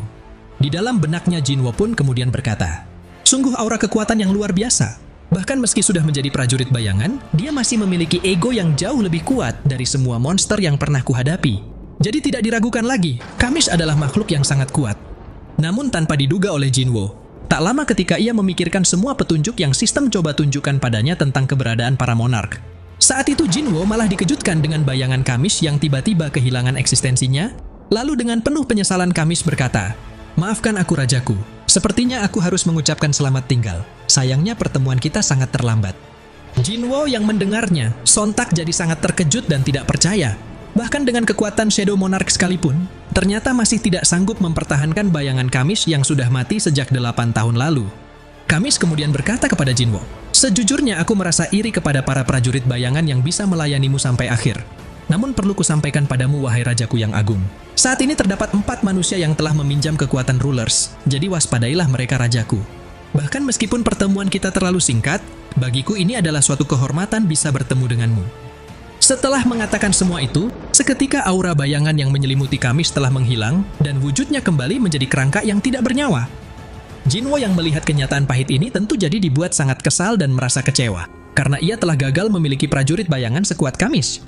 Bahkan meskipun Jinwo sudah berusaha menyembunyikan amarahnya saat berkata kepada David bahwa ia akan menanggung semua biaya kerusakan ini, tetap saja Jinwo tidak bisa menahan amarahnya akibat kegagalan tersebut. Lalu sebuah pukulan keras telah dihantamkan oleh Jinwo ke pintu masuk ruangan itu untuk melampiaskan kemarahannya. Yang kemudian ia langsung pergi dari sana dengan perasaan kecewa yang begitu berat. Namun yang lebih parahnya lagi, tepat setelah Jinwo kembali ke hotel untuk menemui Yu Jinho dan Wo Jinchul, ternyata Wo Jinchul malah memberikan laporan yang membuat amarah Jinwo jadi semakin berkecamuk. Karena saat ini, Yu Jinho telah dikabarkan menghilang tanpa ada yang tahu kemana perginya. Awalnya Yu Jinho memberitahu Wo Jinchul bahwa dia akan pergi ke markas asosiasi Hunter setelah menerima pesan dari Jinwo. Namun begitu Jinwo mengkonfirmasi bahwa ia baru saja pulang dari sana, tapi ia tidak melihat Yu Jinho sama sekali. Sontak mereka pun mulai jadi panik dan mengkhawatirkan keadaan Yu Jinho. Ditambah lagi Adam juga memberitahukan bahwa nama Yu Jinho tidak tercantum dalam catatan pengunjung markas asosiasi Hunter. Wo Jinchul mengungkapkan, ia yakin saat 2 jam yang lalu ada seorang hunter dari Guild Scavenger yang datang secara pribadi untuk menjemput Yu Jinho. Namun Adam segera membantahnya, karena Guild Scavenger seharusnya tidak punya otoritas untuk menggantikan pekerjaan asosiasi Hunter. Adam kemudian mencoba menghubungi Laura dari Guild Scavengers untuk memastikan kebenaran tersebut. Tapi sialnya, ternyata Laura juga tidak mengetahui apapun soal ini, dan pikirannya mulai mencurigai seseorang. Sementara, ketika Laura baru saja menanyakan kepada Adam, apakah Hunter Sung sudah menyadari situasinya, lalu Adam menjawab dia belum tahu. Di sini Laura juga akan mengambil tindakan dengan segera mengerahkan Guild Scavengers untuk menyelidiki masalah ini secepat mungkin. Namun begitu Adam menoleh ke arah Jinwo untuk menyampaikan informasi tersebut, ternyata Jinwo sudah menghilang dari pandangannya, dan kini Jinwo sudah bergerak lebih dulu untuk mencari Yu Jinho sendirian. Di dalam hatinya yang diterjang oleh badai kemarahan yang menggelegak, Jinwo tahu betul situasi ini bukanlah masalah biasa, melainkan ini adalah kasus penculikan. Jinwo menyadari kecerobohan dirinya yang tidak menempatkan satupun prajurit bayangan untuk menjaga Yu Jinho. Sejak ia menggunakan Shadow Exchange saat menyembuhkan ayah Yu Jinho beberapa hari yang lalu. Jadi karena Jinwo tidak ingin kejadian seperti yang dialami adiknya juga terjadi pada Yu Jinho, lantas Jinwo langsung memanggil sejumlah prajurit bayangannya untuk membantu mencari Yu Jinho ke seluruh penjuru kota. Sementara di sisi Thomas Andre yang juga sudah bergerak untuk menyelidiki kasus hilangnya Yu Jinho, hingga ia menemukan ada banyak petugas keamanan yang babak belur akibat pertarungan. Sontak Thomas langsung bisa menyadari bahwa orang yang telah membuat kekacauan ini pasti adalah Hwang Dong-su. Jadi Thomas pun segera memerintahkan anggotanya untuk mencari Hwang Dong-su secepatnya sebelum Jinwo menemukannya lebih dulu. Scene kemudian kembali berganti ke sisi Jinwo yang sedang berdiri di atas gedung dengan tatapan penuh amarah. Jinwo mencoba menggunakan kemampuan indranya untuk mencari petunjuk dengan mendengarkan setiap percakapan warga melalui prajurit bayangan yang telah ia sebar. Namun karena Jinwo tidak mendapat petunjuk apapun yang berkaitan dengan Yu Jinho, sesaat Jinwo sempat menduga apakah Yu Jinho sudah pergi meninggalkan kota. Mengingat Yu Jinho adalah seorang hunter rank D tipe petarung, Jinwo yakin seharusnya orang biasa takkan sanggup menculiknya meskipun jumlah mereka banyak. Selain itu, jika mobil yang membawa Yu Jinho ke markas asosiasi Hunter mendadak mencoba meninggalkan kota, seharusnya Yu Jinho pasti akan menyadari ada sesuatu yang tidak beres dan dia akan memberontak. Satu-satunya petunjuk yang ditinggalkan oleh pelaku adalah Yu Jinho yang telah pergi bersama anggota Guild Scavengers. Jadi jika memang benar seperti yang Jinwo pikirkan saat ini, maka orang yang telah menculik Yu Jinho pastinya adalah Hwang Dong-su, karena dendam terhadap saudaranya yang sudah mati. Jinwo yakin Hwang Dong-su pasti sudah cukup lama menunggu kedatangan dirinya dan Yu Jinho ke Amerika, hingga Hwang Dong-su bisa menemukan kebenaran tentang kematian saudaranya. Namun jika sampai terjadi sesuatu terhadap Yu Jinho, maka Jinwo tidak akan pernah memaafkannya dan ia pasti akan menghabisi Hwang Dong-su. Scene kemudian kembali berganti ke sisi Thomas Andre yang masih belum mendapat kabar tentang keberadaan Huang Dongsu. Thomas bertanya-tanya, kenapa Huang Dongsu berani melanggar perintah darinya? Apakah mungkin itu karena dia tidak takut akan kematian? Namun mengingat Huang Dongsu adalah seorang hunter rank S, dan dia seharusnya juga bisa menyadari perbedaan kekuatan antara dirinya dan Jinwo. Di sini Thomas mulai menyadari, satu-satunya alasan kenapa Huang Dongsu tetap melakukan hal bodoh meskipun dia tahu akibatnya, yaitu karena dia tahu bahwa Thomas pasti akan ikut campur dalam pertarungannya melawan Jinwo. Thomas kemudian mencoba menghubungi Laura untuk menanyakan bagaimana perkembangan situasinya. Hingga setelah Laura melaporkan pola pergerakan Huang Dongsu selama sebulan terakhir, dan ia menemukan ada 3 kejadian di mana Huang Dongsu melenceng dari pola aktivitas normalnya. Lantas Thomas langsung memerintahkan Laura untuk mengirimkan semua Hunter Guild Scavenger ke lokasi tersebut, dan Thomas sendiri juga akan pergi ke sana. Sementara di saat yang sama di kantor Asosiasi Hunter Amerika, di sini terlihat seluruh staf asosiasi yang juga sedang bekerja keras untuk membantu menemukan Huang Dongsu, karena mereka tidak ingin terjadi perselisihan antara Huang Dongsu dan Jinwo. Ditambah lagi karena mereka juga mendapat laporan bahwa Guild Scavengers sudah membatalkan semua jadwal raid, dan ada 100 hunter yang telah dikerahkan untuk bersiap melakukan pertarungan. Tentunya kekacauan ini tidak akan bisa diselesaikan dengan mudah, lalu sang wakil direktur bergumam di dalam benaknya. Luar biasa, jika seluruh anggota Guild Scavengers mulai bergerak, maka itu berarti Thomas Andre lah yang berada di balik semua ini. Sebenarnya apa yang sedang terjadi?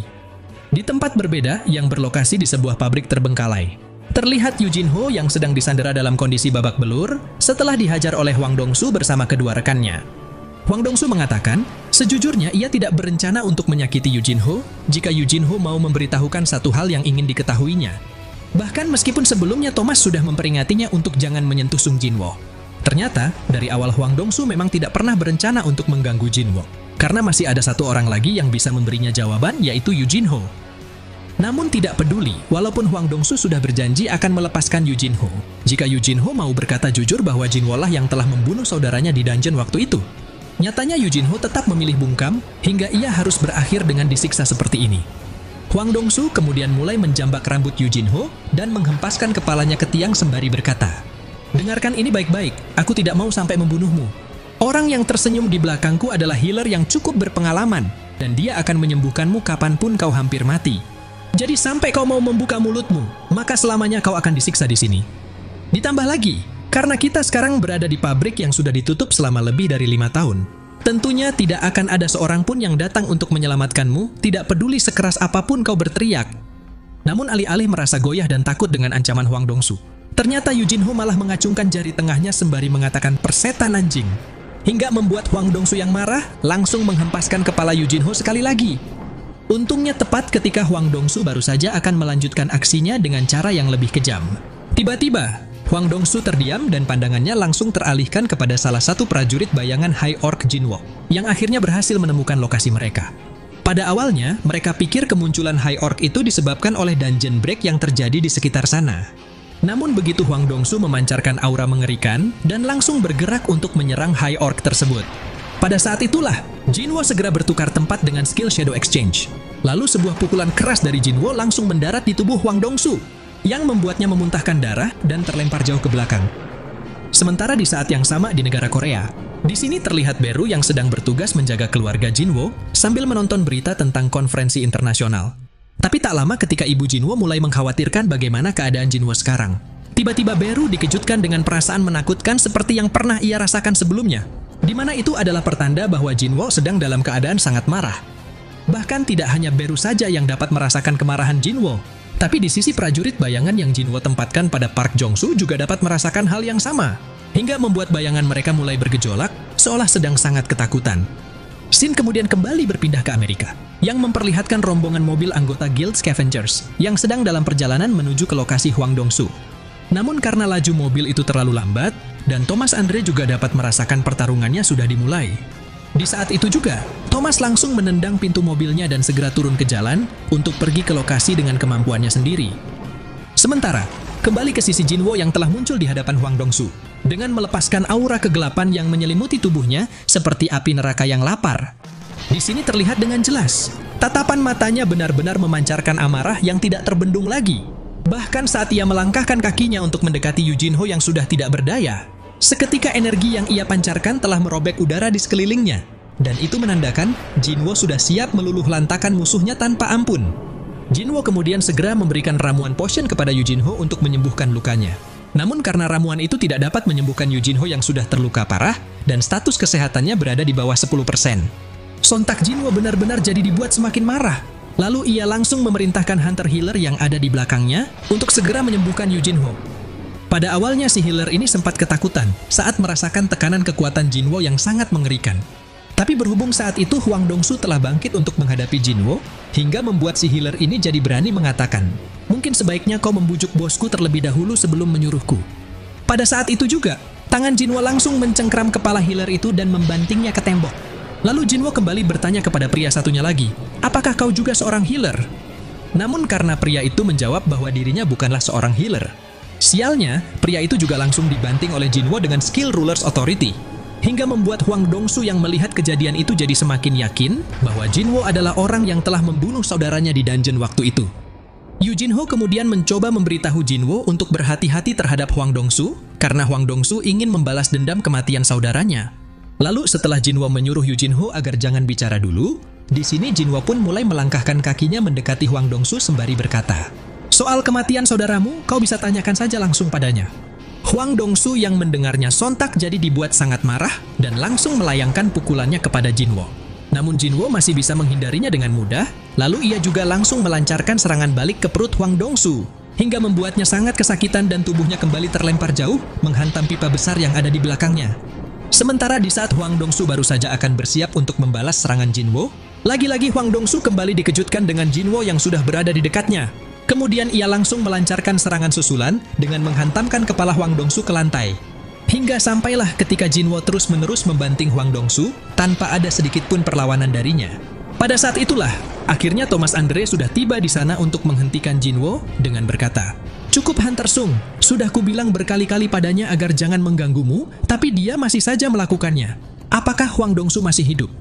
Lalu setelah Jinwo menjawab, dia belum mati. Lantas Thomas langsung meminta Jinwo untuk melepaskan Huang Dongsu dan mereka bisa membicarakan masalah ini dengan kepala dingin. Namun berhubung Jinwo malah mengatakan, "Kalau aku menolak memangnya kau mau apa?" Di sini Thomas pun menjawab kalau begitu ini bukanlah permintaan lagi.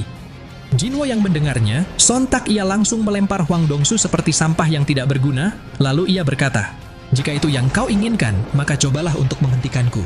Melihat situasi ini, di dalam hatinya Huang Dongsu merasa sangat senang karena semuanya telah berjalan sesuai rencananya.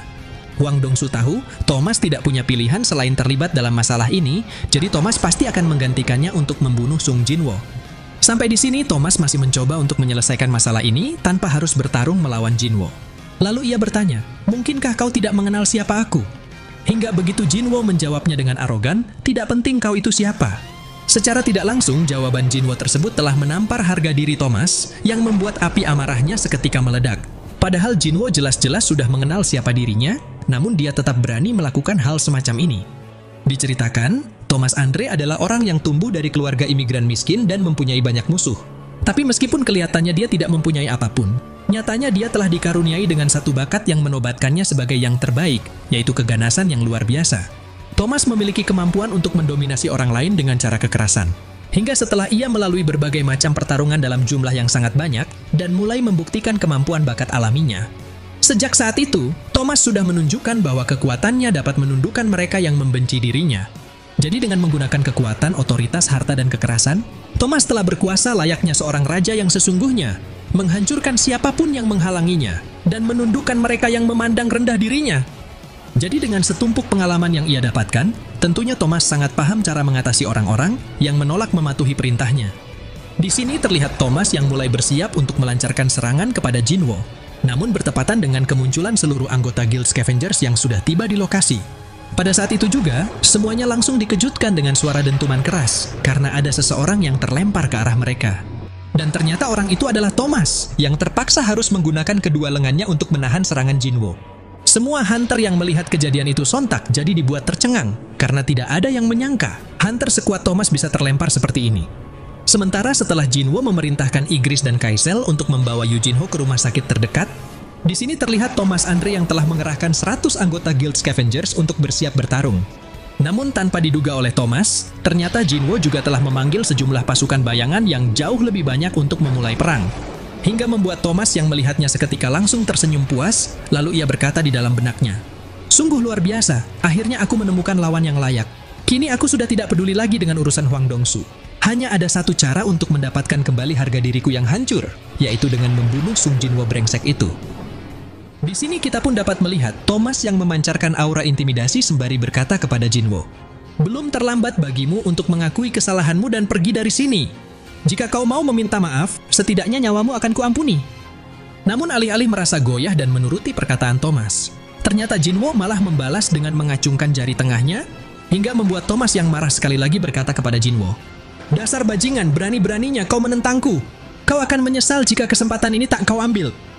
Setelah mengatakannya, Thomas langsung saja melepaskan ledakan kekuatan yang nyaris tidak dapat dikenali oleh nalar manusia, di mana urat-urat tubuhnya tampak menyala seperti kilatan petir yang menyebar liar di setiap ototnya yang membesar, dan aura emas yang menyembur keluar dari tubuhnya telah melelehkan udara di sekitar. Sementara di saat seluruh anggota Guild Scavengers juga telah bersiap untuk memulai pertempuran melawan pasukan bayangan Jinwo yang tak terhitung jumlahnya. Di saat itu juga, Jinwo langsung memerintahkan pasukannya untuk maju memulai serangan, sedangkan Thomas juga langsung memerintahkan pasukannya untuk siap-siap menerima hantaman. Jadi ketika ribuan prajurit bayangan Jinwo telah bergerak, menyerbu ratusan hunter yang ada di hadapan mereka. Dengan sigap, para hunter tipe tanker segera membuat barisan pertahanan dengan menggunakan tameng, hingga terciptalah sebuah tameng berukuran besar yang memancarkan cahaya menyilaukan berwarna keemasan. Di sini terlihat beberapa prajurit bayangan yang mulai melompat untuk melancarkan serangan dan mencoba menembus tameng itu. Namun tiba-tiba, mereka semua langsung dihantam oleh kekuatan besar milik Thomas, yang dapat menerobos barisan prajurit bayangan hanya seorang diri saja. Bahkan meskipun saat itu ada Tas yang mencoba menahan pergerakan Thomas dengan skill Hymn of Protection miliknya, nyatanya, barrier yang Tas gunakan masih tidak cukup kuat untuk menghentikan Thomas yang segera melompat ke arahnya. Hingga Thomas pun berhasil menghancurkan barrier itu sekaligus dengan kepala Tusk. Lalu setelah Thomas mengatakan, "Para anggotaku mungkin tidak bisa menghadapi monster ini." Dengan cepat Thomas langsung mendarat ke gudang untuk memulai pertarungannya melawan Jinwo. Namun Thomas tidak menyangka kalau para anggotanya telah ditumbangkan oleh Jinwo hanya dalam waktu singkat, bahkan tanpa perlu menyentuh mereka. Jinwo yang menyadari kemunculan Thomas yang sedang melesat cepat ke arahnya. Di sini ia langsung memerintahkan Iron untuk memblokir pergerakan Thomas menggunakan tameng. Namun dengan mudah, Thomas juga langsung menghancurkan pertahanan Iron hanya dengan sekali serangan saja.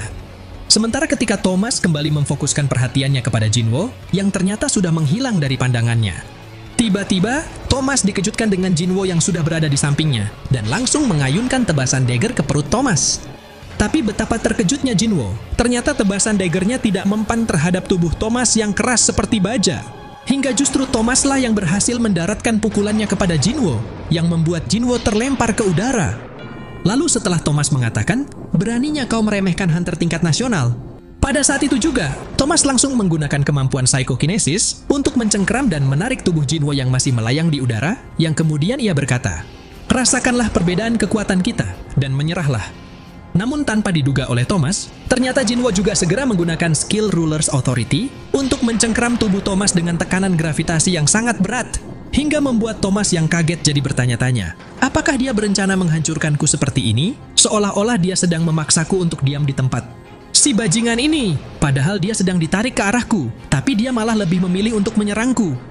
Di sini kita pun dapat melihat Jinwo yang berhasil mendaratkan pukulannya ke wajah Thomas hingga memuntahkan darah, dan tubuhnya juga sampai terlempar jauh ke belakang.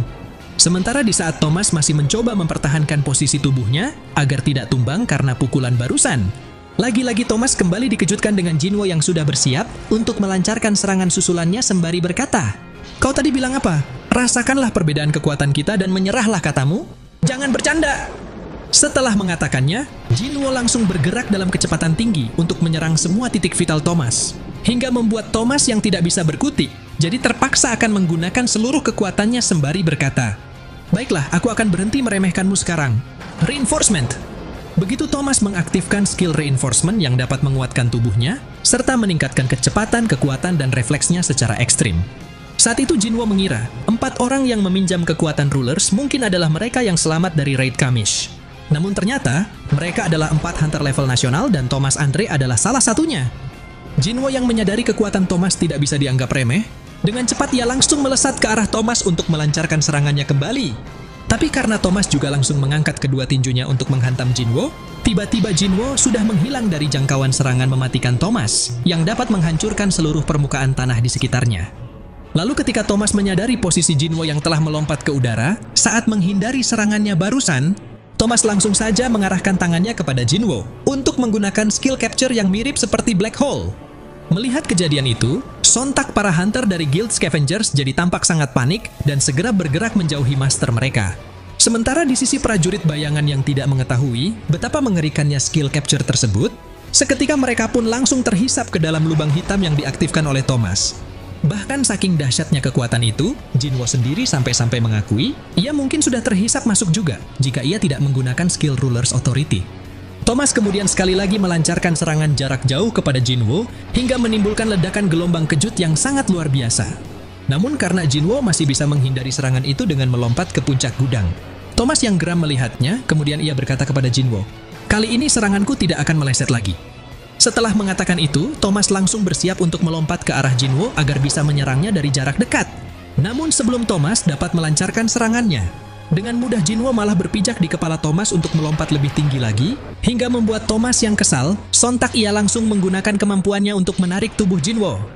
Tapi karena Jinwo segera menggunakan skill Ruler Touch dengan kekuatan Shadow Monarch yang ia miliki, kali ini justru Jinwo lah yang menarik tubuh Thomas ke arahnya dengan cepat, hingga Thomas pun langsung mengaktifkan skill Reinforcement untuk meningkatkan kekuatan tinjunya saat ia dan Jinwo saling mengadu pukulan mereka masing-masing. Namun betapa terkejutnya Thomas, ternyata Jinwo malah dapat menghancurkan armor Thomas dengan begitu mudahnya. Bahkan ekspresi tenang yang Jinwo perlihatkan seolah-olah ingin membuktikan kepada Thomas bahwa tidak ada satupun lawan yang bisa mengancam kekuatan mutlak seorang raja kematian Shadow Monarch. Lalu ketika Thomas terhempas ke permukaan, dan Jinwo juga segera mendarat untuk melanjutkan pertarungan mereka.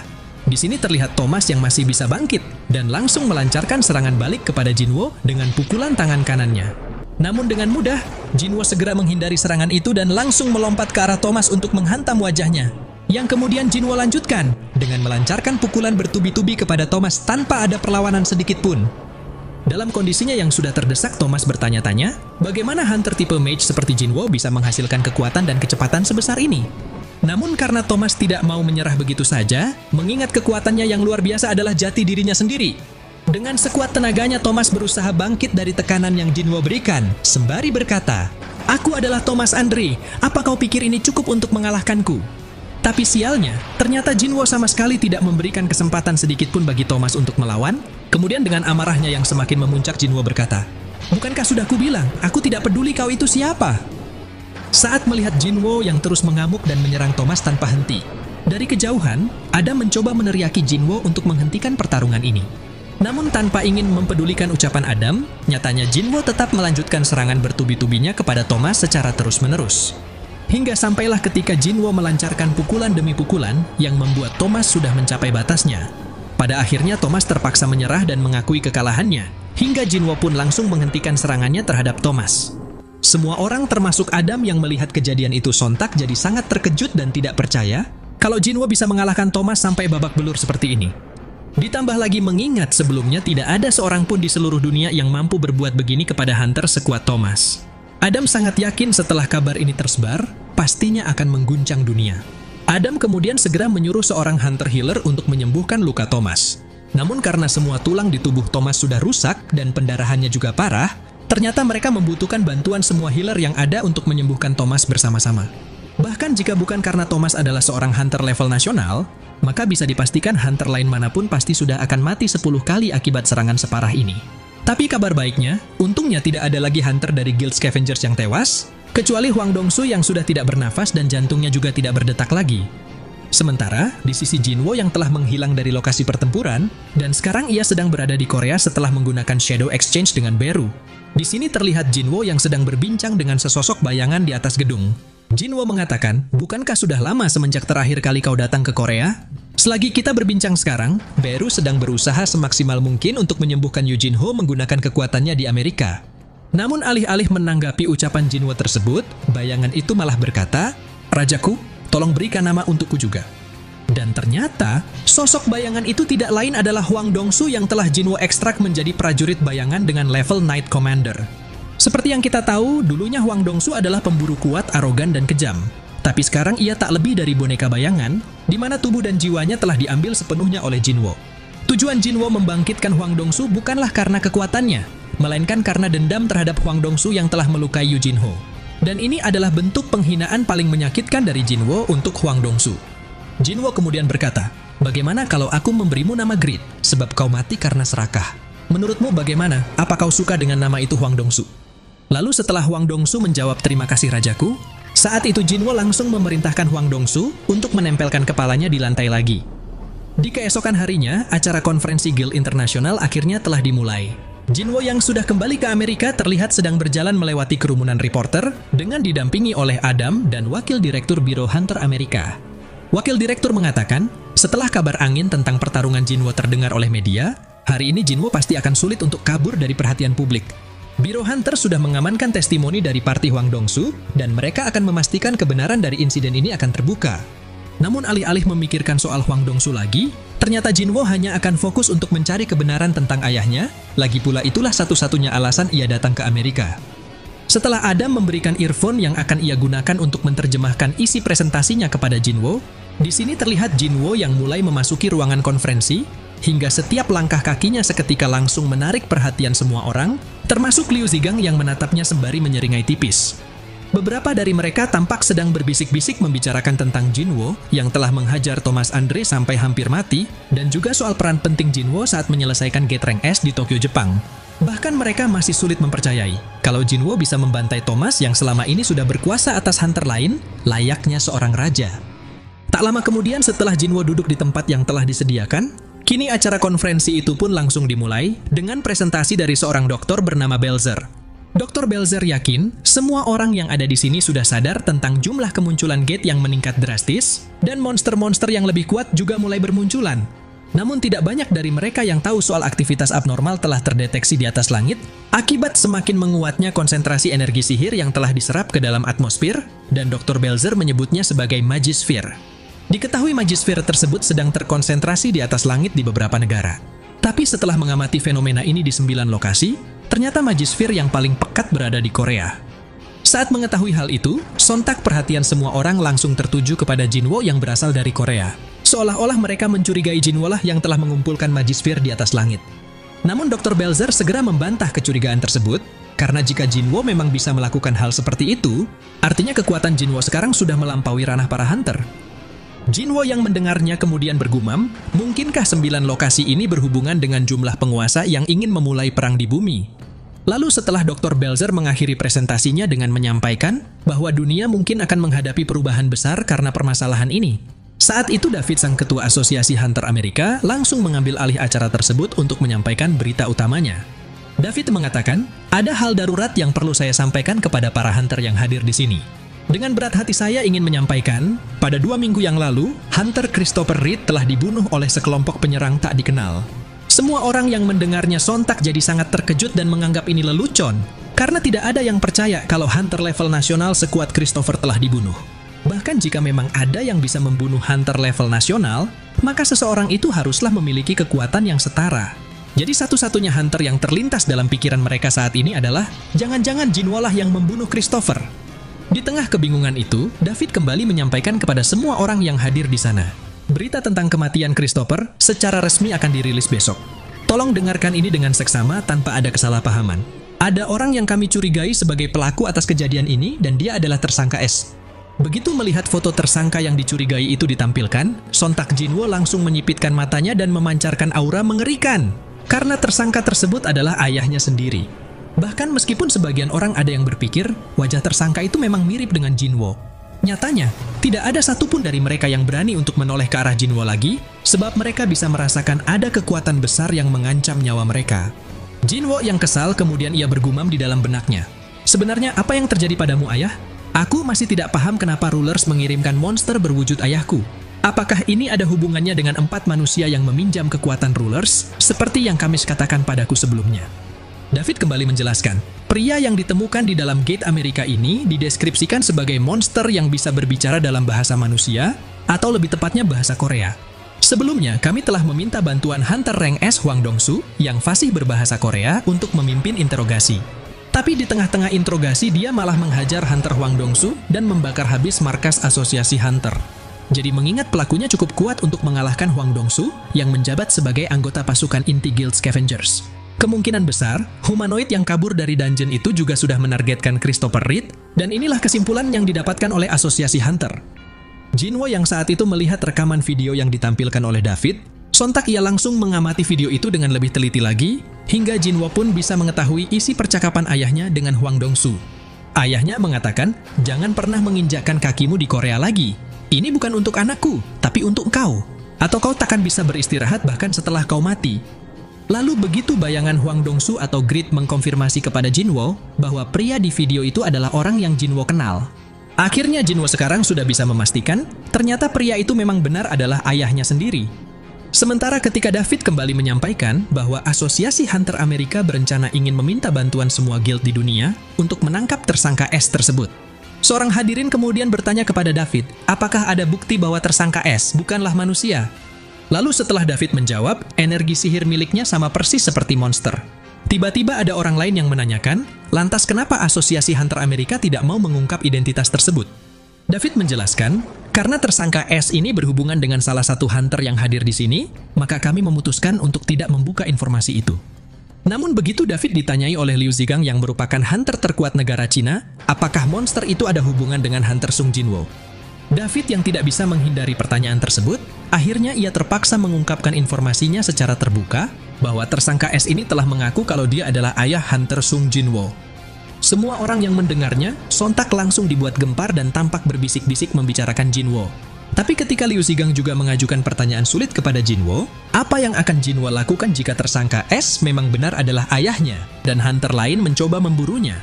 Dengan tenang Jinwo pun menjawab, sudah hakikatnya sebagai hunter harus memburu monster. Dan jika dia memang benar monster, maka aku sendiri yang akan mengalahkannya langsung. Namun jika dia bukanlah monster dan ternyata benar-benar ayahku, maka aku hanya akan memburu para hunter. Aku akan melindungi keluargaku, meskipun itu berarti aku akan menjadi musuh semua hunter di seluruh dunia. Nah, jadi inilah keseluruhan cerita dari video Solo Leveling Season 3 episode kali ini. Terima kasih buat teman-teman yang sudah nonton sampai selesai. Kira-kira akan ada keseruan apalagi setelah ini? Tetap nantikan update video lanjutannya hanya di channel Onobe.